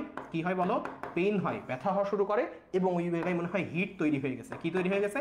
হিট তৈরি হয়ে গেছে। বেশি ঝাল খাইলে কি মনে হয়? মনে হয় কান মুখ দিয়ে গরম বেরোচ্ছে, মনে হয় না এরকম? তার কারণটা কি? অ্যাকচুয়ালি কি টেম্পারেচার বেড়েছে?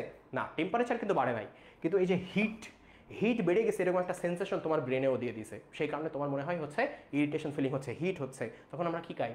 শীতল পানি খাই, যাতে ওই হিটটা কমে যায়। বুঝছো? আচ্ছা, এরপর দেখো, তাহলে সেই হিসেবে আমাদের জিহ্বা সম্পর্কে এই ব্যাপারগুলো হয়ে গেল। এখন জিহ্বায় আমরা দেখি যে জিহ্বার নিচে, উপরে, ইভেন আমাদের মুখের এই সব জায়গাতে মোট 3 জোড়া লালা গ্রন্থি থাকে। কয় জোড়া? 3 জোড়া লালা গ্রন্থি থাকে। তো জিহ্বার দুই পাশে, হ্যাঁ, যে 3 জোড়া লালা গ্রন্থি থাকে, তার মধ্যে দেখো এই কানের নিচে, দেখো এই কানের এই জায়গাতে, এখানে এবং এখানে, এই দুই জায়গায় যে গ্রন্থি থাকে এটাকে আমরা বলি প্যারোটিড গ্রন্থি। কি গ্রন্থি বলি বলো? প্যারোটিড গ্রন্থি। এবং এটা সব থেকে বড় গ্রন্থি, সব থেকে বড় গ্রন্থি। প্যারোটিড গ্রন্থিতে কোনটা হয়? মামস হয়। দেখো না, মুখ ফুলে যায় এরকম, গম্বুজ পান্ডার মতো দেখায়। তাহলে প্যারোটিড গ্রন্থিতে কোনটা হয়? মামস হয়। আচ্ছা, প্যারোটিড গ্রন্থির পরে যে জিহ্বার নিচে দেখো, জিহ্বা দিয়ে আমরা, জিহ্বার সব থেকে বড় ব্যবহার কি জানো? কারো যদি জিভ কেটে নেওয়া হয় কি হবে? সে কথা বলতে পারবে না। তার মানে আমাদের যে ল্যাঙ্গুয়েজ, দেখো আমাদের যে ল্যাঙ্গুয়েজ, এটা কিন্তু জিহ্বার কারণে সম্ভব হয়।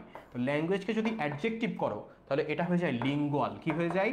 লিঙ্গুয়াল। ঠিক আছে, তাহলে জিহ্বা কিন্তু আমাদের লিঙ্গুয়াল কাজে হেল্প করতেছে। তাহলে যখন জিহ্বার নিচে, তার মানে নিচে মানে কি সাব, তার মানে জিহ্বার নিচে যদি কোনো এরকম লালা গ্রন্থি থাকে সেটার নাম হচ্ছে সাবলিঙ্গুয়াল গ্রন্থি। কি গ্রন্থি বলো? সাবলিঙ্গুয়াল গ্রন্থি। আবার দেখো, এই যে আমাদের এখান থেকে যে ম্যান্ডিবল, এটাকে ম্যান্ডিবল বলে না? এই ম্যান্ডিবলের এখান থেকে একটা অংশ আসছে, এখান থেকে একটা অংশ যাচ্ছে, তাই না? তো এই যে এখান থেকে যে অংশটা আসছে এবং এখান থেকে যে অংশটা যাচ্ছে একটা জায়গায় মিলিত হচ্ছে না, ওই মিলিত হওয়া অংশকে বলা হয় অ্যাঙ্গেল অফ ম্যান্ডিবল। কি বলা হয় বলো? Angle of mandible. এই অ্যাঙ্গেল অফ ম্যান্ডিবল অর্থাৎ এই যে কোনা অংশটা, এখানে হাত দিলে তোমরা বুঝবা, কোনা অংশটা এর ঠিক নিচে থাকে আরেকটা গ্রন্থি, সেটাও ওই ম্যান্ডিবলের নিচে থাকে বলে ওটাকে বলা হয় সাব ম্যান্ডিবুলার গ্রন্থি। কি বলা হয় এটাকে? সাব ম্যান্ডিবুলার গ্রন্থি। এখানে একটা থাকে, এখানে একটা থাকে। লিঙ্গুয়াল গ্রন্থির ক্ষেত্রে এই যে ফ্রেনুলাম বললাম মাঝখানে, ফ্রেনুলামের এই পাশে একটা থাকে, ওই পাশে একটা থাকে, তাহলে দুইটা সাবলিঙ্গুয়াল গ্রন্থি। প্যারোটিডে এই একটা প্যারোটিড গ্রন্থি, একটা প্যারোটিড গ্রন্থি, এক জোড়া প্যারোটিড গ্রন্থি। তাহলে এইরকম মোট 3 জোড়া আমরা লালা গ্রন্থি দেখব। আচ্ছা ঠিক আছে, তাহলে এই গেল হচ্ছে আমার লালা গ্রন্থি সম্পর্কে কথা। এখন প্রশ্ন হচ্ছে যে লালা তুমি যদি বিশ্লেষণ করো তাহলে দেখবা এর মোস্ট অফ দ্য এলিমেন্ট হচ্ছে পানি। কত পার্সেন্ট? 95.5 থেকে 99.5%। তার মানে দেখো 99.5% পানি হইতে পারে, 99.5 থেকে 99.54% কি হইতে পারে? পানি হইতে পারে। এবং একজন মানুষ যদি দিনে কতটুকু লালা ক্ষরণ করে এটা হিসাব করা হয় তাহলে দেখা যায় 1200 থেকে 1500 মিলিলিটার। তার মানে কত? 1.2 লিটার থেকে 1.5 লিটার। কত? 1.2 লিটার থেকে 1.5 লিটার শুধুমাত্র লালা ক্ষরণ করে। 1.2 লিটার থেকে 1.5 লিটার শুধু লালা ক্ষরণ করে। ঠিক আছে? আচ্ছা, যদি কারো ক্ষেত্রে এই লালা ক্ষরণটা কমে যায়, কি বললাম? যদি কারো ক্ষেত্রে লালা ক্ষরণটা কমে যায় তাহলে সেটাকে আমি কি বলি? সেটারও একটা নাম আছে, দেখো সেটার নাম হচ্ছে জেরোস্টোমিয়া। কি নাম দেখো? জেরোস্টোমিয়া। জেরোস্টোমিয়া। তাহলে দেখো এই জেরো মানে হচ্ছে, বলে না তুই জেরো করতেছিস, জেরো মানে হচ্ছে ড্রাই। জেরো মানে কি? ড্রাই বা শুষ্ক। ঠিক আছে? আর যে স্টোমাটা শুনছো না? পত্র মুখ বলে। তাহলে স্টোমাটা মানে হচ্ছে মুখ। তাহলে যদি কারো মুখ শুকিয়ে যায়, লালা কম ক্ষরণ হওয়ার কারণে যদি কারো মুখ শুকিয়ে যায়, তখন সেই রোগের নাম আমরা বলি হচ্ছে জেরোস্টোমিয়া। কি বলি বলো? জেরোস্টোমিয়া। আচ্ছা, এরপর যেটা আসছে, জেরোস্টোমিয়ার ব্যাপারটা হয়ে গেল। এরপর আমরা দাঁত পড়বো। কোনটা পড়বো? দাঁত পড়বো। তো দাঁতের ব্যাপারটা আমরা একটুখানি অন্য জায়গা থেকে শিখে আসি, চলো দাঁতের ব্যাপারটা একটু অন্য জায়গা থেকে শিখে আসি। তো দাঁত, কি কি দাঁত আছে সেটা আমরা একটু দেখবো। প্রথম যে দাঁতটা আছে সেটা কি বলো? খাবার কাটতে সহায়তা করে। কি কাজে সহায়তা করে? খাবার কাটতে। তো দাঁতকে যদি আমরা এইভাবে অঙ্কন করি, দেখো আমি ভাবলাম হচ্ছে দাঁতের এই হচ্ছে উপরের পাটি, এই হচ্ছে আমার দাঁতের নিচের পাটি। ঠিক আছে?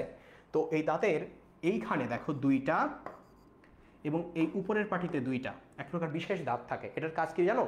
এই তোমাদের অনেকের ওই অভ্যাস আছে না? আমার এক বন্ধুর এই অভ্যাস আছে। কি করে? এই হাতের নখ নিয়ে এই দাঁত কাটে, সবসময় দাঁত কাটে। তাহলে এই দাঁতে যে নখ দিয়ে কাটতেছে, নখটা যে কাটতেছে কোন দাঁত দিয়ে কাটতেছে? সামনের এই যে এই দাঁত দিয়ে। তাহলে এই যে সামনের দুইটা দাঁত দেখতেছে, উপরের এবং নিচের, এটার নাম হচ্ছে কর্তন দাঁত। কি দাঁত বলো? এটার নাম হচ্ছে কর্তন দাঁত। এখন এই কর্তন মানে হচ্ছে কাটা। কর্তন মানে কি? কাটা। তো যখন সার্জারিতে, আমাদের যখন সার্জারি ওয়ার্ড হয়, সার্জারিতে যখন আমরা বলি যে হ্যাঁ এখন কিন্তু পেশেন্টকে ওপেন করা হচ্ছে, তার মানে কি পেশেন্টের ধরো যদি কোনো বুকে একটা সার্জারি থাকে বা অ্যাবডোমেনে সার্জারি থাকে, থোরাক্স বা অ্যাবডোমেন যে কোনো রিজিয়নে, আমরা কিন্তু ওই জায়গাটা কি করে? একটা ইনসিশন দিই। কি দেই বলো? ইনসিশন দিই। ইনসিশন দিই, তাই না? এই যে ইনসিশন দিচ্ছি, ইনসিশন মানে কাটা, কর্তন মানেও কাটা, তাই সেই কারণে এই কর্তন দাঁতের নাম দেওয়া হয়েছে ইনসিজর। কি নাম দেওয়া হয়েছে? ইনসিজর টিথ। কি নাম দেওয়া হয়েছে বলো? ইনসিজর টিথ নাম দেওয়া হয়েছে। ক্লিয়ার? আচ্ছা, তাহলে এই গেল কর্তন দাঁত। কর্তন দাঁতের পর এই জায়গাতে দুইখান উঁচু দাঁত থাকে, এই উপরেও দুইখান উঁচু দাঁত থাকে, নিচের দিকেও দুইখান উঁচু দাঁত থাকে। এই উঁচু দাঁতটা সব থেকে বেশি দেখা যায় বা সব থেকে সহজে দেখা যায় কুকুরের। ঠিক আছে? কার দেখা যায়? কুকুরের। আমি যখন গ্রামের থেকে আসছি, আমি সহজ ভাষায় বলতাম হচ্ছে কুকুর। শহরে এসে দেখি মানুষ কেউ কুকুর বলে না, বলে কুত্তা। কারণ আমি ছোটবেলা থেকে জানতাম কুত্তা হচ্ছে একটা গালি। পরে দেখি মানুষ কুত্তারে জাস্ট নর্মাল একটা ইউজ হিসেবে বা নর্মাল একটা শব্দ হিসেবে ইউজ করে, বা একটা প্রাণী দেখলে বলে এটা কুত্তা যাইতেছে। বাট আমি সারা জীবন কুত্তা গালি হিসেবে জেনে আসছি, তা আমি কুকুরই বলবো। দেখো তাহলে সেই হিসেবে এই জিনিসটা কুকুরের মধ্যে দেখা যায়। কিসের মধ্যে দেখা যায় বলো? কুকুরের মধ্যে দেখা যায়। তো কুকুরকে তুমি যদি অন্য ভাষায় বলো, কুকুরকে বলা হয় ক্যানিস। কি বলা হয়? কুকুরের ইংরেজি হচ্ছে ক্যানিস। তো এই ক্যানিস থেকে যেহেতু কুকুরের মধ্যে এই দাঁতটা বেশি দেখা যায়, তাই এটার নাম হয়েছে ক্যানাইন। কি নাম হয়েছে বলো? Canine teeth. কি নাম হয়েছে বলো? Canine teeth. ঠিক আছে? এটার নাম কি হয়েছে বলো? ক্যানাইন টিথ হয়েছে। এই যে এটাকে আমরা নাম বলি হচ্ছে কর্তন দাঁত। কি দাঁত? কর্তন দাঁত। কর্তন দাঁত। দেখো যেগুলো মাংসাশী প্রাণীর এই কর্তন দাঁতটা, সরি কর্তন না, ভুলে গেছি, ছেদন দাঁত। কি দাঁত বলো? ছেদন দাঁত। ছেদন দাঁত। এটাকে ছেদন দাঁত বলার কারণ কি জানো? কারণ হচ্ছে তুমি যখন ধরো সিংহের কখনো শিকার দেখছো? সিংহ কি করে জানো? হরিণ, মহিষ যেটাই শিকার করে না কেন, ও গিয়ে প্রথমে ওর ঘাড়ে কামড়ায়, ঘাড়ে কামড় দিয়ে যে মেজর ধমনী আছে ছিদ্র করে দেয়। তাহলে যেই দাঁতের নাম ছেদন দাঁত, সেটার কাজ কি? ছিদ্র করে দেওয়া, যাতে দ্রুত রক্ত বের হয়ে গিয়ে ওইটা দ্রুত নিস্তেজ হয়ে গিয়ে দ্রুত মারা যায় এবং দ্রুত শিকার করতে পারে। বুঝছো? সে কারণে নাম হয়েছে কি? ছেদন দাঁত। আচ্ছা, ছেদন দাঁতের পর পূর্ণবয়স্ক মানুষের ক্ষেত্রে যদি আমি হিসাব করি, তাহলে দেখবো যে এইখানে আরো দুইটা দাঁত আছে। এই পাশে দুইটা, এই পাশে দুইটা, এই পাশে দুইটা, এই পাশে দুইটা। হ্যাঁ, তাহলে এই দাঁতের নাম হচ্ছে, দেখো এই দাঁতের ওজনগুলো মোটামুটি একটু বেশি হয়। হ্যাঁ, এবং তারপরে আরো এইখানে 3টা করে দাঁত থাকে। এইখানে 3টা, এইখানে 3টা, এইখানে 3টা, এইখানে 3টা। এবং এই দাঁতের নাম দেখো, এই 3টা যে দাঁত বয়স্ক মানুষের ক্ষেত্রে, এই 3টা যে দাঁত, এই 3টা দাঁতের নাম হচ্ছে মোলার দাঁত। কি দাঁত? মোলার দাঁত। মোলার দাঁত। মোলার মানে কি? মোলার মানে হচ্ছে পেশন। মোলার মানে কি? পেশন। ভালো করে খেয়াল করে দেখবা, যখনই দেখবা মুরগির মাংসের মধ্যে হাড় চলে আসছে, কোনো জায়গায় খাইতে গেলে তো সেই হাড় খাও না ভদ্রতা করে। বাসায় যদি হাড় থাকে কি করো? এইখানে দাও, দাঁতের এইখানে দিয়ে জোরে একখান চাপ দাও, তাহলে ওইখানকে কি করতেছো? পেশন বা চাপ দিতেছো না, তাই দাঁতের নাম হচ্ছে পেশন দাঁত। পেশন দাঁতের সামনে যে দুইটা দাঁতের কথা আমরা বলছিলাম, এই দুইটা দাঁতের নাম কি বলো? পেশনের সামনে আছে, তাই নাম হচ্ছে অগ্রপেশন। কি নাম? অগ্রপেশন। অগ্রপেশন। এবং এই অগ্রপেশনের ইংরেজি করা হয়েছে, দেখো অগ্রপেশনের ইংরেজি করা হয়েছে প্রিমোলার। কি নাম করা হয়েছে? প্রিমোলার। তাহলে মোলারের আগে আছে, তাই নাম হচ্ছে প্রিমোলার। মেডিকেল টেস্টের আগে যে যারা মেডিকেল টেস্ট মানে মেডিকেল অ্যাডমিশন কোচিংয়ের আগেই যারা মেডিকেল অ্যাডমিশন কোচিং করতেছে, তাদেরকে কি বলা হয়? প্রি মেডিকেল বলা হয় না? Pre medical course. তো এই ক্ষেত্রেও মোলারের আগেই যারা আছে সেটা হচ্ছে প্রিমোলার। বোঝা গেছে? তাহলে দাঁতের নামগুলো কিভাবে আসছে সেগুলো বোঝা গেছে না? বলো, দাঁতের নাম কিভাবে আসছে বোঝা গেছে? আচ্ছা, লাইভ চলতেছে না?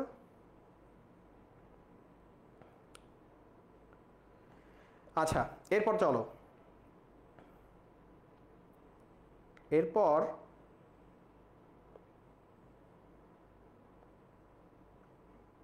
হ্যাঁ দেখো, তাহলে এইবার মানুষের দাঁতের অনেকগুলো নাম দেওয়া যায়। কি কি নাম দেওয়া যায় দেখো? মানুষের দাঁত কিন্তু 2বার ওঠে, এটা তো জানো। যখন বাচ্চা অবস্থায় থাকে তখন কি হয়? মানুষের এই যে দাঁতের আমরা হিসাব দিলাম, দেখা যায় যে মানুষের সামনের যে কর্তন দাঁত সেটা ওঠে 6 মাস বয়সে। কি বলো? 6 মাস বয়সে নিচের কর্তন দাঁত প্রথম ওঠে। 6 মাস বয়সে নিচের কর্তন দাঁত প্রথম ওঠে। এবং দেখা যায় বাচ্চাদের ক্ষেত্রে এই কর্তন দাঁত থাকে 2টা। কর্তন দাঁত কয়টা থাকে? 2টা থাকে। ঠিক আছে? আবার দেখো ছেদন দাঁত যেটাকে আমরা বলি, বা যেটাকে আমরা ক্যানাইন টিথ বললাম, বড় মানুষের ক্ষেত্রেও আমার এক সারিতে 2টা করে থাকে, ওদেরও দেখা যায় এক সারিতে 2টা করে আছে, মানে অর্ধেকে। ঠিক আছে? নিচে চলের অর্ধেকে একটা করে আছে। আবার তুমি যদি দেখা যায় যে হচ্ছে প্রিমোলারে যাও, দেখবা প্রিমোলারে ভালো করে খেয়াল করে দেখবা বাচ্চাদের কোনো প্রিমোলার দাঁত নেই। বাচ্চাদের কোনো প্রিমোলার দাঁত নেই, কিন্তু বাচ্চাদের 2টা মোলার দাঁত থাকে। কি থাকে বলো? বাচ্চাদের 2টা মোলার দাঁত থাকে। বাচ্চাদের 2টা মোলার দাঁত থাকে। তাহলে সেই হিসেবে তুমি যদি হিসাব করে দেখো, দন্ত সংকেত বলে একটা ব্যাপার আছে না? দন্ত সংকেতে তুমি যদি একজন অ্যাডাল্ট মানুষের দন্ত সংকেত আঁকাও, একজন মানুষের দন্ত সংকেত আঁকাও, তুমি লিখতে পারবা এইভাবে। দেখো অ্যাডাল্ট মানুষের দন্ত সংকেত এরকম হবে যে ICPM। মনে রাখার উপায় দেখো, ICPM 2 1 2 3। ঠিক আছে? এই গেল উপরের পাটির অর্ধেক। তাহলে উপরের পাটির 2 পাশে পুরো উপরের পাটি এর দ্বিগুণ দাঁত হবে। এবার নিচের পাটিতে আসো, নিচের পাটিতে কি হয়? ICPM 2 1 2 3। তাহলে নিচের পাটির অর্ধেকে হইলে এত পরিমাণ দাঁত, বাকি অর্ধেকে কি পরিমাণ দাঁত? তার দ্বিগুণ দাঁত। তাহলে সেই হিসেবে তুমি এখান থেকে হিসাব করে দেখো, এখানে 2 আর 1 3 4 5 6 7 8 8 হচ্ছে। তাহলে 8 গুণ 2, নিচেও 8 গুণ 2। তাহলে সেই হিসেবে দেখো উপরেও 16টা দাঁত, নিচেও 16টা দাঁত, মোট কয়টা দাঁত? 32টা দাঁত। এই হচ্ছে আমার মানে জুলজির অবস্থা। 16/16 = 32। বুঝছো? এই হচ্ছে জুলজির অবস্থা, 16/16 = 32। তাহলে এই হচ্ছে একজন পূর্ণবয়স্ক মানুষের ক্ষেত্রে। এবং বলা হয় যে 21 বছর বয়সে, কত বছর বলো? 21 বছর বয়সে একজন মানুষের 32টা দাঁত থাকে। এবং এই 32টা দাঁতের মধ্যে 3টা দাঁত থাকে মোলার দাঁত। 3টা কয় দাঁত? দেখো M3। 3টা দাঁত থাকে মোলার দাঁত। এখন এই যে 3টা মোলার দাঁত, এর মধ্যে M3 যেটা, অর্থাৎ তৃতীয় মোলার যেটা, এটার নাম হচ্ছে আক্কেল দাঁত। এটার নাম কি বলো? আক্কেল দাঁত।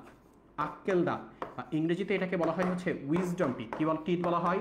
উইজডম টিথ, উইজডম টিথ বলা হয়। ঠিক আছে, এটাকে বলা হয় উইজডম টিথ। তো আমার আক্কেল দাঁত সবকটা এখনো বেরোয় নাই, এই কারণেই বুঝতেছে যে আক্কেল জিনিসটা কেন এখনো পর্যন্ত গজায় নাই। তো দুইটা আক্কেল দাঁত গজাইছে, একটা নিচের এইদিকে আর একটা এইখানে। তো আর একটা আক্কেল দাঁত এইখানে যেটা গজাইছে, সেটা গজাইছে পুরো এইভাবে না গজায়, এইভাবে গজাইছে, এবং প্রতি মুহূর্তে এই জায়গাতে আমার খোসা দিতেছে, ভেতরে পুরো আলসার টাইপের হয়ে গেছে। তো ডক্টর শেষ পর্যন্ত বললো তোমার আক্কেল দাঁত তুলে ফেলতে হবে। তো এমনিতেই আক্কেল নাই, তারপর যদি আক্কেল দাঁত তুলে ফেলি, এই ভয়ে শেষ পর্যন্ত তুলি নাই। তো এখন ঠিক আছে আলহামদুলিল্লাহ, বুঝছো? তো আক্কেল দাঁত কেন বলা হয়? কারণ আমরা আমাদের লাইফে ভুল করি প্রচুর, একটা নির্দিষ্ট টাইপের পর আমাদের ধরা খেয়ে কিন্তু আক্কেল হয়, বুদ্ধি হয়। তাহলে এই টাইমটা কত বছর? 21 বা 25 বছরের পর আমাদের বুদ্ধি হয়। সেই কারণে বলা হয় যে আক্কেল দাঁত ওঠা মানে তার এখন কিছুটা আক্কেল হয়েছে, আগের মতো বেআক্কেল নাই সে, বুঝছো? আর বাচ্চাদের ক্ষেত্রে আমরা যখন এই দন্ত সংখ্যাটা লিখবো তখন কিরকম হয় বলো? তখন হয় আইসিপিএম ঠিকই থাকে, আইসিপিএম ঠিকই থাকে। হ্যাঁ, নিজের ক্ষেত্রে আমি দেখবো হ্যাঁ সেই আইসিপিএম আছে, কিন্তু আমি আগেই জানি যে বাচ্চাদের কিন্তু কোনো প্রিমোলার দাঁত নেই। আবার দেখো, এই ক্ষেত্রে ইনসিজার 2টা করে থাকে, ক্যানাইন একটা করে থাকে, কিন্তু মোলার অ্যাডাল্টের যেখানে 3টা থাকে, এর ক্ষেত্রে কিন্তু সেই আক্কেল দাঁত বা উইজডম টিথ নাই, কারণ বাচ্চাদের তো সেই উইজডম নাই, বাচ্চারা তো নাদান। তাহলে সেই সময় আমি M2 বসাই দিলাম, তাহলে 2 1 2 2 1 2। তাহলে এইটাই আমি জানি প্রতি ক্ষেত্রে কয়টা করে আছে, উপরের পার্টির অর্ধেকে এত আছে, তাহলে উপরের পার্টিতে পুরো এত, নিচের পার্টিতে পুরো এত। তাহলে সেই হিসেবে আমি হিসাব করে দেখবো 2 আর 1 3 4 5, তাহলে সেই হিসেবে গুণ করো 5 গুণ 2 বাই 5 গুণ 2, তার মানে হইল 10 বাই 10। তাহলে বাচ্চাদের কয়টা দাঁত থাকে? 20টা দাঁত। কয়টা দাঁত থাকে বলো? 20টা দাঁত। তাহলে সেই হিসেবে তুমি বলতে পারবা কি যে একটা বাচ্চা 6 মাসে দাঁত ওঠা শুরু করে, 6 থেকে 7 বছরে, 6 থেকে 7 বছরে তার দুধ দাঁত সবগুলো উঠে যায়, তার দুধ দাঁত সব উঠে যায়। দুধ দাঁত উঠে যাওয়ার পর এই দুধ দাঁত আবার পড়তে থাকে, পড়ে গিয়ে 21 বছর বয়সের মধ্যে তার সবগুলো দাঁত, ওই যে 32টা দাঁত, সেটা উঠে যায়। বুঝছো? কারো কারো ক্ষেত্রে এটা ভ্যারি করে, বাট আমরা ধরে নিই 21 বছর বয়সে তার সবকটা দাঁত উঠে গেছে। ক্লিয়ার এই পর্যন্ত? আচ্ছা, তাহলে এখন এই যে মানুষের দাঁত, অ্যাকচুয়ালি দেখা যায় মানুষের দাঁত একবার পড়ে একবার ওঠে, তার মানে অ্যাকচুয়ালি কিন্তু মানুষের দাঁত 2বার ওঠে, ছোটবেলায় একবার আর দাঁত পড়ে যাওয়ার পর একবার। এই কারণে মানুষের দাঁতকে একটা বিশেষ নামে ডাকা হয়। মানুষের দাঁতকে কি নামে ডাকা হয়? একটা বিশেষ নামে ডাকা হয়। এই নামটা হচ্ছে ডাইফায়োডন্ট। কি নামে ডাকা হয়? ডাইফায়োডন্ট। ডাইফায়োডন্ট নামে ডাকা হয়। দেখো, ডাই মানে হচ্ছে 2, ফায়ো, ফায়ো দেখো, ফায়ো মানে হচ্ছে গ্রো, ফায়ো মানে কি? গ্রো। ডাই মানে হচ্ছে 2, তাইলে 2বার গ্রো করে বলে মানুষের দাঁতকে কি বলা হয়? ডাইফায়োডন্ট বলা হয়। মানুষের দাঁতকে ডাইফায়োডন্ট বলা হয়, কিন্তু কুমিরের দাঁতকে কিন্তু আমি ডাইফায়োডন্ট বলতে পারবো না। তার কারণটা কি জানো? কারণটা হচ্ছে কুমিরের দাঁত তুমি একবার তোলো আবার উঠবে, আবার তোলো আবার উঠবে, আবার তোলো আবার উঠবে। তাহলে কুমিরের দাঁত ডাইফায়োডন্ট না, ওর যতবার তোলা হবে ততবার উঠবে। মানুষের এই সীমাবদ্ধতা আছে। যদিও আমার এক দুঃসম্পর্কের চাচা ছিল, তার ওই দুধ দাঁত পড়ে যাওয়ার পর অ্যাডাল্টই তো পড়ে গেছিল, সেখানে আরেকবার দাঁত উঠছিল। তাহলে তার ক্ষেত্রে রেয়ার ঘটনা, বাট রেয়ারলি দেখা যায় মানুষের ক্ষেত্রে কমনলি মানুষ হচ্ছে ডাইফায়োডন্ট। আরেকটা কথা বলা যায়, মানুষ হচ্ছে থেকোডন্ট। কি বলো? মানুষ হচ্ছে থেকোডন্ট। মানুষ কি বলো? থেকোডন্ট। তার মানে এই যে দাঁতটা, এই দাঁতটা কিন্তু হাড়ের মধ্যে থাকে, দাঁতটা মাংসের মধ্যে প্রথিত থাকে না শুধুমাত্র, এটা একদম আমাদের এই যে ম্যান্ডিবল, যেটা এই ম্যান্ডিবলের হাড়ের মধ্যে থাকে, যেহেতু একেবারে ভেতরে গর্তের মধ্যে ঢোকানো থাকে, তাই এটার নাম হচ্ছে থেকোডন্ট। মানুষের দাঁতকে থেকোডন্ট বলা যায়। আবার দেখো, মানুষের দাঁতে, তুমি নিজের দাঁতের দিকে তাকাই দেখো, এক একটা সাইজ না, কোনো দাঁত সমান, কোনো দাঁত হুট করে ক্যানাইন দাঁতটা উঁচু, তারপর আবার সমান, কোনোটা মোটা। তাহলে শেষে মানুষের দাঁতকে দেখা যায় হচ্ছে হেটেরোডন্ট। কি নামে দেখা যায়? হেটেরোডন্ট। কি নামে দেখা যায়? হেটেরোডন্ট। হেটেরো মানে কি বলো? হেটেরো মানে ভিন্ন, ডন্ট মানে হচ্ছে দাঁত। তাহলে এক একটা দাঁত এক এক রকম, 4 ধরনের ভিন্ন দাঁত দেখা যায়। শব্দ কটা দাঁত সমান না, তাই মানুষের দাঁত হচ্ছে হেটেরোডন্ট। ছাগলের দাঁত দেখো, ছাগলের সব দাঁত সমান, ছাগলের সব দাঁত সমান, তাহলে ছাগলের দাঁতকে আমি বলবো হোমোডন্ট। বাট মানুষের ক্ষেত্রে কি? হেটেরোডন্ট। ক্লিয়ার এই পর্যন্ত? এই পর্যন্ত ক্লিয়ার কিনা বলো? ক্লিয়ার। তাহলে এই হচ্ছে দাঁতের বিভিন্ন ধরনের কথাবার্তা। এইবার চলে আসা হচ্ছে যে আমার দাঁত থেকে আমি যখন খাবারটাকে, দাঁতের খাবার যখন চিবিয়ে চিবিয়ে আমি যখন অন্ননালীতে পাস করতেছি, অন্ননালীতে ওই চিবানো খাবারের একটা নাম আছে, সেই নামটা কি দেখো? খাদ্যমণ্ড বা বোলাস। কি নাম বলা হয় এটাকে? খাদ্যমণ্ড বা বোলাস বলা হয়। তাহলে এই যে আমরা যে খাবারটা একেবারে গলবিল দিয়ে পাস করে অন্ননালী পথে নিয়ে যাচ্ছি, ওটাকে বলা হয় হচ্ছে বোলাস। ঠিক আছে? আচ্ছা, এইবার ইসোফেগাস দিয়ে খাবারটা চলে আসলো। খাবার যখন চলে যাচ্ছে তখন আমার প্রশ্ন আসে, মুখে যে এত চিবাইলাম, মুখে চিবানো এই খাবার অ্যাকচুয়ালি কি হজম হয়েছে, বা মুখে কোনো ধরনের হজমের কাজ হয় কিনা? তো আমাদের মুখে কিন্তু দেখো দেখো কি কি পরিপাক হয় সে সম্পর্কে একটা আইডিয়া দিছে। তো পরিপাকের মধ্যে প্রথমে যেটা বলছে সেটা হচ্ছে শর্করা পরিপাক। কি পরিপাক? শর্করা। তো আমরা দেখতেছি মুখে অ্যাকচুয়ালি শর্করা পরিপাক হয়, কারণ আমাদের লালায় দুই ধরনের এনজাইম থাকে। একটা এনজাইমের নাম হচ্ছে দেখো টায়ালিন। কি এনজাইম? টায়ালিন। টায়ালিন বানান কি বলো? টায়ালিন বানান কি? TYALIN, ptyalin. টি দিয়ে শুরু না। নিউমোনিয়া যেমন পি দিয়ে শুরু, টাইফয়েড যেমন আমরা পি দিয়ে দেখি, তেমনি টায়ালিনও কিন্তু পি দিয়ে শুরু। ঠিক আছে, টায়ালিন। আর এটা কি? মল্টেজ। তার মানে আমাদের খাবারের মধ্যে যে কোনো একটা জটিল শর্করাকে টায়ালিন এবং মল্টোজ জাতীয় শর্করাকে কি করে? মল্টেজ। এরা সরল শর্করায় পরিণত করার চেষ্টা করে। কিভাবে? দেখো দেখো এখানে একটা দেওয়া আছে, জটিল একটা শর্করা, সেটাকে টায়ালিন প্রথম টার্গেট করে যে এরে আমার ভাঙা লাগবে, ভেঙে ওই জটিল শর্করাকে ও বানায় মল্টোজ। মল্টোজ এবার মল্টেজের কবলে চলে যায়। মল্টেজ তখন মল্টোজকে ভেঙে কিসে পরিণত করে? গ্লুকোজে পরিণত করে। তার মানে এখান থেকে বুঝলাম আমাদের মুখে কিছু পরিমাণ শর্করা কিন্তু গ্লুকোজে পরিণত হয়। তাহলে শর্করা পরিপাক গেল। এবার তুমি যদি আমিষ পরিপাকে আসো, কোন পরিপাক? আমিষ পরিপাক। তাহলে দেখবা মুখে কোনো প্রোটিওলাইটিক এনজাইম নাই। তার মানে মুখে তুমি একখান বস্তু নিয়ে যতই চিবাও না কেন, তোমার মুখে কোনো ধরনের আমিষ পরিপাক হবে না। অ্যামাইনো অ্যাসিড হওয়ার তো প্রশ্নই আসে না। ঠিক আছে, তাহলে সেই হিসেবে কোনো রাসায়নিক পরিবর্তন মুখে কিন্তু ঘটে না। তারপর বলতেছে কি? স্নেহ পরিপাক। স্নেহ পরিপাকে দেখো, স্নেহ পরিপাকের কোনো এনজাইমও নাই। তার মানে তোমার একখান চর্বি দেওয়া হইলে বললো বাবা চিবাও, যতই চিবাও না কেন ওই চর্বি টুকরো টুকরো হয়ে গেলেও দাঁত দিয়ে টুকরো টুকরো করো, ওই চর্বি কিন্তু তোমার ফ্যাটি অ্যাসিড বা গ্লিসারলে পরিণত হবে না। ঠিক আছে, আচ্ছা, তাহলে সেই হিসেবে কিন্তু আমার মোটামুটি এই কি কি পরিপাক হয় মুখের মধ্যে, মুখে কি কি দাঁত আছে, এই ব্যাপারগুলো সবই হয়ে গেছে। দন্ত সংকেতের ব্যাপারটাও হয়ে গেছে। এইবার চলো পাকস্থলিতে আসো একটু। আমরা পাকস্থলী পড়াই শেষ করব, যেহেতু আজকে রাত অনেক হয়ে গেছে। ঠিক আছে, রাত অনেক হয়ে গেছে। আমার একখান দাদা আছে ভাই, আমার একটা গল্প বলি। হ্যাঁ, একখান দাদা আছে, দাদা না অ্যাকচুয়ালি নানা। তো মুখে একখানও দাঁত নাই, মাংস খায় কি বাবারে বাবা, মানে মাংস তার সামনে দেওয়া লাগবে, যত পিস দিবা তত পিস খাবে। বয়স 80-র উপরে, খায় সেরকম। হ্যাঁ, তো মুখে একখান দাঁতও নাই, তার অবস্থা ওই রকম। 16/16 একখান দাঁত বোধহয় পেছনের দিকে প্রিমোলারে আসতে, মোলারের দিকে আসে, ওই দাঁত দিয়ে সিবাই সাবার করে ফেলে। বুঝছো? আচ্ছা, এবার চলে আসো। এবার চলে আসো হচ্ছে পাকস্থলীর ক্ষেত্রে। তো পাকস্থলীর ব্যাপারগুলো অলরেডি আমরা অনেকেরই পড়াই ফেলছি। দেখো এই দেখো সেই কার্ডিয়াক স্ফিংক্টার বা কার্ডিয়া অঞ্চল, এই সেই ফান্ডাস, এই ছোট বাঘ বড় বাঘ, এই হচ্ছে মূল দেহ, এই পাইলোরাস পাইলোটিক স্ফিংক্টার পড়ছি না আমরা? তাহলে কথাগুলো জাস্ট আমরা একবার করে পড়ে যাবো যে পাকস্থলী জিনিসটা কোথায় অবস্থিত। শিখাইছিলাম যে মধ্যচ্ছদা বা ডায়াফ্রাম তার নিচে অবস্থিত এবং উদরের উপরের দিকে অবস্থিত, তাই না? আচ্ছা, এবং আমরা পড়ছিলাম যে এর দৈর্ঘ্য হচ্ছে দেখো 30 সেন্টিমিটার লম্বা, প্রস্থ 15 সেন্টিমিটার চওড়া, অর্থাৎ তার অর্ধেক। এখন যখন একটা বাচ্চা মাত্র জন্মগ্রহণ করছে, তার পাকস্থলীর সাইজ আর আমার পাকস্থলীর সাইজ কি এক হবে? অবশ্যই না। কারণ একটা বাচ্চা যখন জন্মগ্রহণ করে তার পাকস্থলীর সাইজ হয় মাত্র 30 মিলিলিটার। কত বুঝছো? মাত্র 30 মিলিলিটার। 30 মিলিলিটার কিসের সমান? 1 আউন্সের সমান। 1 আউন্সের সমান। তামাক, তামাক জিনিসটা আউন্সে বিক্রি হয়। তো 1 আউন্সের যা ওজন, 30 মিলিলিটারের তাই ওজন। বুঝছো? এই বাচ্চা যখন আস্তে আস্তে বড় হয়ে বয়ঃসন্ধিকালে আসে, তখন কিন্তু তার পাকস্থলীর সাইজ বড় হয়, কারণ সে খাবার বেশি খাচ্ছে। তাহলে তার পাকস্থলীর সাইজ বয়ঃসন্ধিকালে হয়ে যায় 1 লিটার। কত হয়ে যায়? 30 মিলিলিটার থেকে 1000 মিলিলিটার হয়ে যায় বা 1 লিটার হয়ে যায়। সে যখন অ্যাডাল্ট হয়ে যায় তখন এটা হয়ে যায় 1.5 থেকে 2 লিটার। তার মানে আমাদের অ্যাডাল্টের 1.5 থেকে 2 লিটার সাইজ দেখা যায় পাকস্থলীর। বুঝছো কতটুকু দেখা যায়? 1.5 থেকে 2 লিটার। এরপর বলতেছে কি দেখো, এরপর বলতেছে যে পাকস্থলীর যে অংশে অন্ননালী উন্মুক্ত হয় ওইটার নাম হচ্ছে কার্ডিয়া, এবং ওখানে যে স্ফিংক্টার থাকে নাম ছিল কার্ডিয়াক স্ফিংক্টার। তারপর এই যে গম্বুজ আকৃতির যে অংশটা, ওই যে গম্বুজ দেখতেছো না, গম্বুজ আকৃতির যে অংশ, এটার নাম হচ্ছে ফান্ডাস, এটাও আমরা দেখছি। তারপর এটাকে আমরা বলি ছোট বাঘ, এটাকে বলি বড় বাঘ, সেটাও আমরা দেখে ফেলছি। এবার কি বলতেছে, যে অংশটা ডিওডিনামে উন্মুক্ত হয় সেটার নাম হচ্ছে পাইলোরাস, সেটা আমাদের দেখা। এবং এখানে দুইটা কথা বলছে, একটা হলো স্ফিংক্টার, হ্যাঁ, একটা হলো কার্ডিয়াক স্ফিংক্টার, এটা হচ্ছে পাইলোটিক স্ফিংক্টার। অনেকে প্রশ্ন করে, যারা ক্লাস করতেছে একটু মনোযোগ দিয়ে করো। দেখো যে ভাইয়া ভালভ যে জিনিসটা, ভালভ আর স্ফিংক্টার যে জিনিসটা, দুইটার কাজ তো কাইন্ড অফ একই।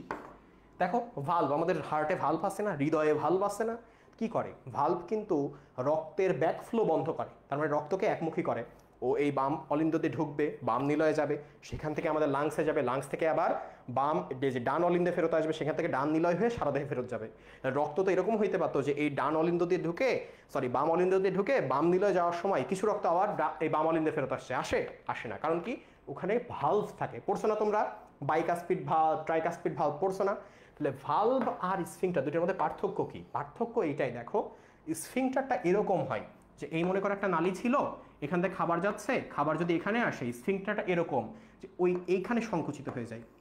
এইখানে সংকুচিত হয়ে গেলে কি হবে? এই খাবার আর উঠতে পারবে না উপরের দিকে, এটা হচ্ছে স্ফিংক্টার। আর ভালভ হচ্ছে, দেখো ভালভ এরকম একটা অংশ থাকে যার মধ্যে পর্দা থাকে। কি থাকে বলো? যার মধ্যে পর্দা থাকে। এই দেখো একটা ট্রাইকাসপিড ভালভ। তাহলে এই পর্দা যখন সরে যায় তখন ওর মধ্যে খাবার যায়, মানে খাবার বা অন্য তরল যায়। এই পর্দা যখন বন্ধ হয়ে যায় আর কিছু চাইতে পারে না। তাহলে ভালভের ক্ষেত্রে এরকম পর্দা থাকে বা পাল্লা থাকে। আর এই স্ফিংটার মানে হচ্ছে ওইটা একটা পেশির জায়গা, যেই পেশিটা এরকম সংকুচিত হয়ে গিয়ে ওই জায়গাটা বন্ধ করে দেয়। বুঝছো? এই হচ্ছে দুইটার পার্থক্য। আচ্ছা, যান্ত্রিক পরিপাকে দেখা একটা কথা বলছে, আমরা জানি পাকস্থলীও কিন্তু এরপরে দুনাই মুচড়াই খাবারকে পরিপাক করে, ঠিক আছে?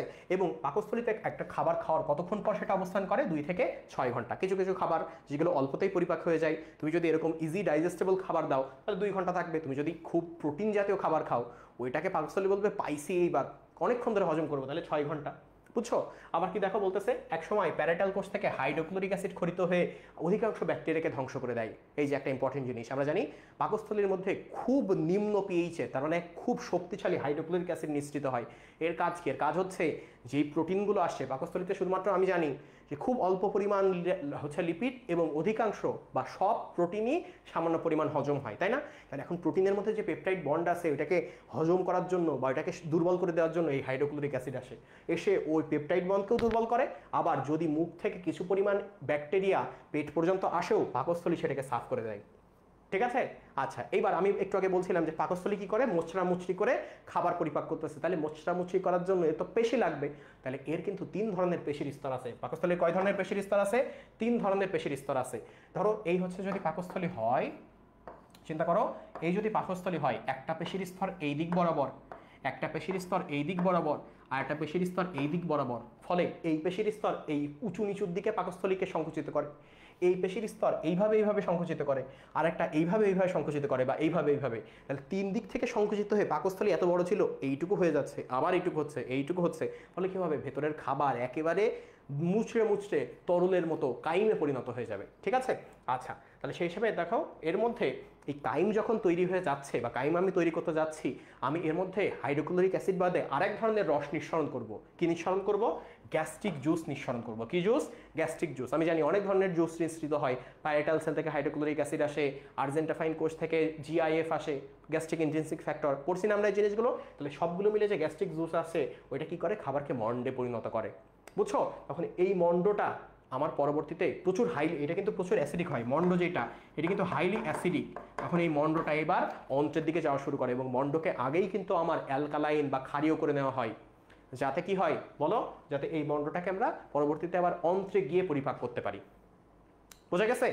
আচ্ছা, তার মানে দেখো এখানে পরিপাক কি কি বলছে দেখো। প্রথমে যেটা হয় যে পাকস্থলীতে যে গ্যাস্ট্রিক রসটা আসে, এর মধ্যে পানির পরিমাণ কত? আমরা লাভার ক্ষেত্রে পড়ছিলাম 95.9 থেকে 95.5 থেকে 99.5 পর্যন্ত।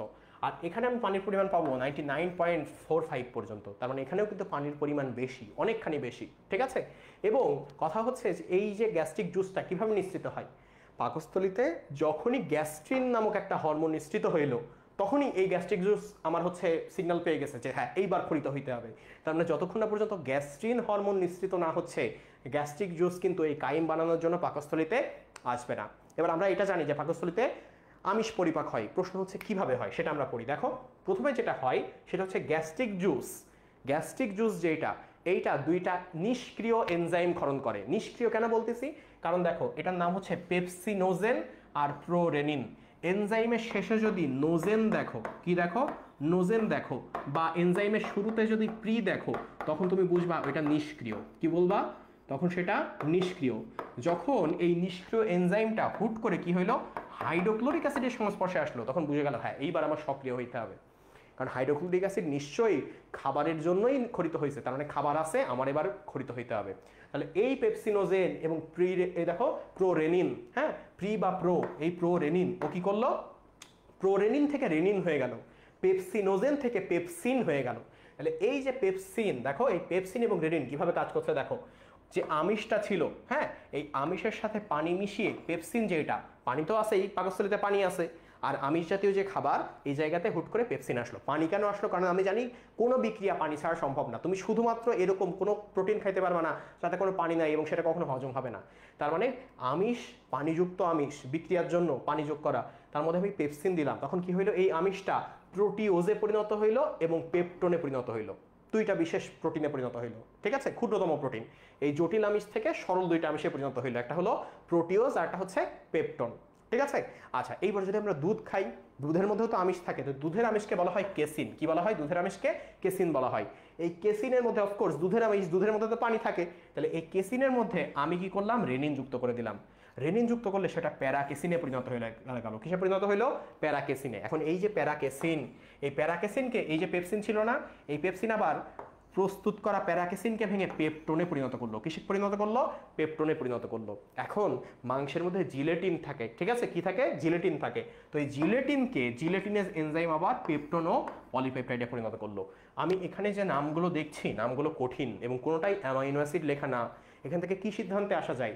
পাকস্থলীতে আমিষ পরিপাক ঠিকই হয়, কিন্তু পুরোপুরি পরিপাক হয় না। সেই পর্যন্ত পরিপাক হয় না যাতে আমার দেহ সেটা গ্রহণ করতে পারে, তার মানে কিছু পরিপাক এখানে হয়। আচ্ছা, তাহলে শর্করা পরিপাক হয় না, আগেই জানি পাকস্থলীতে, ঠিক আছে।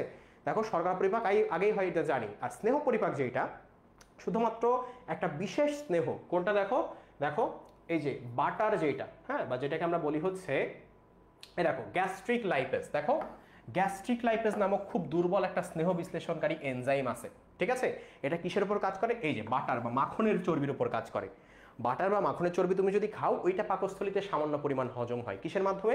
গ্যাস্ট্রিক লাইপেজ নামক এক প্রকার লাইপেজ আছে। লাইপেজ মানে কি? আমরা পড়ছিলাম, লাইপেজ হচ্ছে একটা লাইপোলাইটিক এনজাইম, অর্থাৎ লিপিডকে ভাঙতে পারে। তাহলে এই গ্যাস্ট্রিক লাইপেজটা এই মাখনের চর্বির উপর কাজ করে। আর শর্করাও কাজ করে না, বাকি কোনো লিপিডও পাকস্থলীতে হজম হয় না, ঠিক আছে। তাহলে আমার এখানে সিকিউ এর জন্য কিন্তু এই পাকস্থলীর গঠনটা ইম্পর্টেন্ট, ছবিটা ইম্পর্টেন্ট। এরপর এইখানে যে হজমের ব্যাপারটা আছে, যে পাকস্থলীতে আমিষ কতটুকু পরিপাক হয়, শর্করা স্নেহ কতটুকু পরিপাক হয়, এটা একদম সিকিউ এর একটা প্রশ্ন, গ বা ঘ নাম্বারের প্রশ্ন, ঠিক আছে। আচ্ছা, এরপর নিচে যখন আসবো, দেখো এইবার একটা খ নাম্বার বা ঘ নাম্বারের প্রশ্ন আছে, খ নাম্বার বা গ নাম্বারের প্রশ্ন আছে। কি প্রশ্নটা হচ্ছে? পাকস্থলী নিজেই এনজাইমে পরিপাক হয়ে যায় না কেন? প্রশ্নটা কি? পাকস্থলী নিজেই এনজাইমে পরিপাক হয়ে যায় না কেন? এখানে অনেকগুলো কারণ, একদম পয়েন্ট করে লেখা, তোমার প্রত্যেকটা কারণ লিখতে হবে, কারণ তুমি যদি একটা পয়েন্ট বাদ দাও তোমার নাম্বার কাটা যাবে। কিরকম? দেখো, প্রথম পয়েন্টটা বলছে পাকস্থলীর অন্তর্গাত্রে একটা সেল থাকে যেটার নাম হচ্ছে গবলেট সেল। কি সেল বলো? Goblet cell. গবলেট সেল, হ্যাঁ, এটার বাংলা হচ্ছে পানপাত্র সেল। পানপাত্র কি সেল? পানপাত্র সেল। এইরকম দেখতে, দেখো এইরকম, ঠিক আছে, মুখের দিকে সরু, মানে এরকম চওড়া, আর নিচের দিকে এরকম সরু, গবলেট সেল। এই যে গবলেট সেল, এই গবলেট সেল থেকে মিউকাস নামক এক প্রকার পিচ্ছিল বস্তু, মিউকাস নামক এক প্রকার পিচ্ছিল বস্তু নিঃসৃত হয়। এখন এই গবলেট সেল যখন মিউকাস ক্ষরণ করে, তখন কি হয়? এই মিউকাসটা হাইড্রোক্লোরিক অ্যাসিডকে প্রাচীরের একেবারে কাছাকাছি আসতে দেয় না। ফলে হাইড্রোক্লোরিক অ্যাসিড গিয়ে যে পাকস্থলী প্রাচীরের ক্ষতি করবে, এই মিউকাসের উপস্থিতিতে সেটা পারে না। সে কারণে কি করে? এটা হাইড্রোক্লোরিক অ্যাসিডের আক্রমণ রোধকারী ভৌত প্রতিবন্ধক হিসেবে কাজ করে। ভৌত কেন? কারণ এটা অ্যাকচুয়ালি ফিজিক্যালি বাধা দিতেছে যে তুমি আইসো না কাছে। এমন তো করতেছে না যে হাইড্রোক্লোরিক অ্যাসিডকে প্রশমিত করতেছে, প্রশমিত করার তো ক্ষমতা নাই, তাহলে ভৌত বা ফিজিক্যালিও বাধা দিচ্ছে যে না তুমি কাছে আইসো না, মাঝখানে একটা ব্যারিয়ারের মতো কাজ করছে, বুঝছো? আচ্ছা, এরপর কি বলতেছে? পাকস্থলীর অন্তর্গাত্র থেকে খরিত এক প্রকার বিশেষ বাইকার্বনেট, কোনটা বলো? বাইকার্বনেট, হ্যাঁ। এই যে বাইকার্বনেটটা, এটা কি হিসেবে কাজ করে? বাইকার্বনেট তো আমি জানি অ্যালকালাইন, আর এই যে হাইড্রোক্লোরিক অ্যাসিড এটা তো অ্যাসিড, তাহলে এই ক্ষার এই অ্যাসিডকে প্রশমিত করবে না, তাহলে সেই হিসেবে বাইকার্বনেট কি করে?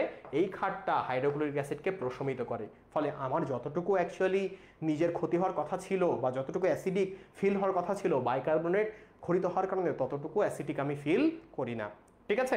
এরপর কি বলতেছে? দেখো, আমার তো আমিষ পরিপাককারী এনজাইম পেপসিন এবং রেনিন এখানে কাজ করে, কিন্তু পেপসিন এবং রেনিন আকারে সে সবসময় থাকে না। কিভাবে থাকে? সে পেপসিনোজেন আকারে থাকে, প্রো রেনিন অবস্থায় থাকে। কি থাকে? প্রো রেনিন অবস্থায় থাকে। যখন কেবলমাত্র এই হাইড্রোক্লোরিক অ্যাসিড নিঃসৃত হয়, তখন এই পেপসিনোজেনটা পেপসিন, প্রো রেনিনটা রেনিনে পরিণত হয়।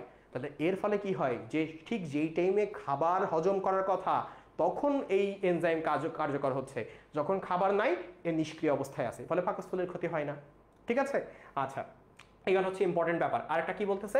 পাকস্থলীর অন্তঃস্থ যে এপিথেলিয়ামটা, এপিথেলিয়াম মানে কি? ত্বক। তাহলে পাকস্থলীর একদম ভেতরের যে ত্বকটা আছে, সেই ত্বকটা কিন্তু একেবারে ঘন সংলগ্ন, তার মানে এর কোষগুলো খুব ইম্প্যাক্টলি, মনে করো এই কোষগুলো খুব কাছাকাছি, খুবই কি কাছাকাছি অবস্থায় থাকে, খুবই কাছাকাছি অবস্থায় থাকে। ফলে কি হয়? হাইড্রোক্লোরিক অ্যাসিড যে ওর মধ্যে গিয়ে ওদের মধ্যে ফাটল ধরাবে সেই সুযোগ পায় না। ফলে ঘন সন্নিবেশিত ও দৃঢ় সংবদ্ধ থাকায় হাইড্রোক্লোরিক অ্যাসিড কি করতে পারে না, এর ক্ষতি করতে পারে না। আর অল্প একটু, আর 2 মিনিট পড়াবো, ঠিক আছে? এখন মনে করো তুমি কি করছো, তুমি খাবারে অনিয়ম করছো, সকালবেলা ভাত খাও না, সকালবেলা কিছুই খাও না, দুপুরবেলা হুট করে প্রচণ্ড রকম স্পাইসি খাবার খাচ্ছ, বন্ধুদের সাথে এখানে ওখানে চিল করতে গিয়ে প্রচুর স্পাইসি বার্গার খাচ্ছ, পিৎজা খাচ্ছ, বলতেছো ভাইয়া ক্যাপসিকামের টপিংস দেন, সেরকম একটা অবস্থা। এই খাবারের ফলে কি হবে, একটা সময় তোমার পাকস্থলিতে দেখা যাবে হাইড্রোক্লোরিক অ্যাসিড ক্রমাগত নিঃসরণ হইতে হইতে খাবারের অভাবে, বা দেখা যাবে একটা সময় তোমার খাবারের এই যে হ্যাবিট, এই হ্যাবিটের কারণে, লাইফস্টাইলের কারণে একটা সময় ক্ষত হইতে পারে, ঠিক আছে? তো এই ক্ষতটা দুইভাবে হইতে পারে। এক হচ্ছে একটা প্যাথোজেন ভেতরে গিয়ে বা ব্যাকটেরিয়া ভেতরে গিয়ে হইতে পারে, অথবা তোমার খাবারের অভ্যাসের কারণে হইতে পারে। তো প্যাথোজেনের কারণে যদি হয়, সেটা দেখো বলতেছে যে যদি পাকস্থলিতে হেলিকোব্যাক্টার পাইলোরি নামক একটা ব্যাকটেরিয়া থাকে, কি ব্যাকটেরিয়া? হেলিকোব্যাক্টার পাইলোরি, মনে রাখতে হবে। পাকস্থলিতে যদি হেলিকোব্যাক্টার পাইলোরি থাকে তাহলে ওই ভেতরের অন্তর্গাত্র ক্ষতিগ্রস্ত হতে পারে, তখন গ্যাস্ট্রিক আলসার হয়, পাকস্থলীর মধ্যে ক্ষত তৈরি হয়, এবং সেই ক্ষতে যখনই কোনো একটা খাবার যায় তখনই আমরা পেইন ফিল করি। গ্যাস্ট্রিক আলসারের প্রচণ্ড রকম পেইন, মারাত্মক পেইন। তখন পেশেন্ট ওই গরম দুধ খাইলে একটু শান্তি পায়, আর কিছুই খাইতে পারে না দুনিয়ার, যাই খাই ব্যথা করে, যাই খাই যন্ত্রণা করে, যাই খাই জ্বালাপোড়া করে, বুঝছো? তাহলে ওইটা হচ্ছে হেলিকোব্যাক্টার পাইলোরি। আবার আরেকটা কারণে হইতে পারে, ধরো কোনো একটা পেশেন্ট দীর্ঘদিন ধরে ব্যথার ওষুধ খাচ্ছে, কি ওষুধ খাচ্ছে? ব্যথার ওষুধ। তো ব্যথার ওষুধটা কিরকম দেখো, NSAID, non steroidal anti inflammatory drug. দেখো এটা কি ড্রাগ? Anti inflammatory. ইনফ্লামেশন মানে কি? জ্বালাপোড়া। অ্যান্টি ইনফ্লামেটরি মানে কি? জ্বালাপোড়া রোধ করে যে, তার মানে এটা একটা পেইন কিলার। এটা কি বলো? একটা পেইন কিলার। তো তুমি অনেকদিন ধরে পেইন কিলার খাচ্ছ, এই পেইন কিলারের প্রভাবের কারণেও তোমার ওইখানকার সেলগুলো উইক বন্ডে পরিণত হয়ে, বা উইক বন্ডের কারণে তোমার ওখানে কিন্তু কি হইতে পারে, এটা একটা ক্ষত তৈরি করতে পারে, ঠিক আছে? তাহলে এই দুই কারণে আমার মাঝে মাঝে আলসার ক্রিয়েট হয়, যেটাকে আমরা গ্যাস্ট্রিক আলসার বলি। কি বলি এটাকে? আমরা গ্যাস্ট্রিক আলসার বলি, বুঝছো? তাহলে এই হচ্ছে আমাদের পাকস্থলী। পাকস্থলীর তাহলে এই যে 3টা কোশ্চেন এই জায়গাতে খুব ইম্পর্টেন্ট। কি কি কোশ্চেন? পাকস্থলীর গঠন, পাকস্থলীতে কি কি পরিপাক হয়, এবং পাকস্থলীর ক্ষেত্রে যে পাকস্থলী নিজে কেন হজম হয়ে যায় না। গ্যাস্ট্রিক আলসারের ব্যাপারটা কিন্তু ইম্পর্টেন্ট, এমসিকিউতে হেলিকোব্যাক্টার পাইলোরি অনেকবার আসছে, সুতরাং এই জিনিস না পড়ে পরীক্ষার হলে যাওয়া বোকামি। ক্লিয়ার? আচ্ছা, ঠিক আছে। তাহলে আজকে যেহেতু অনেক রাত হয়েছে, আজকে এই পর্যন্ত থাকুক। এবং আজকে অ্যাকচুয়ালি আমার আগে ঘোষণা করা উচিত ছিল কিনা জানি না, অথবা পড়ার স্পিডটা একটু বাড়ানো উচিত হয়তো, কারণ এভাবে করলে হয়তো আমি অধ্যায় শেষ করতে পারবো না।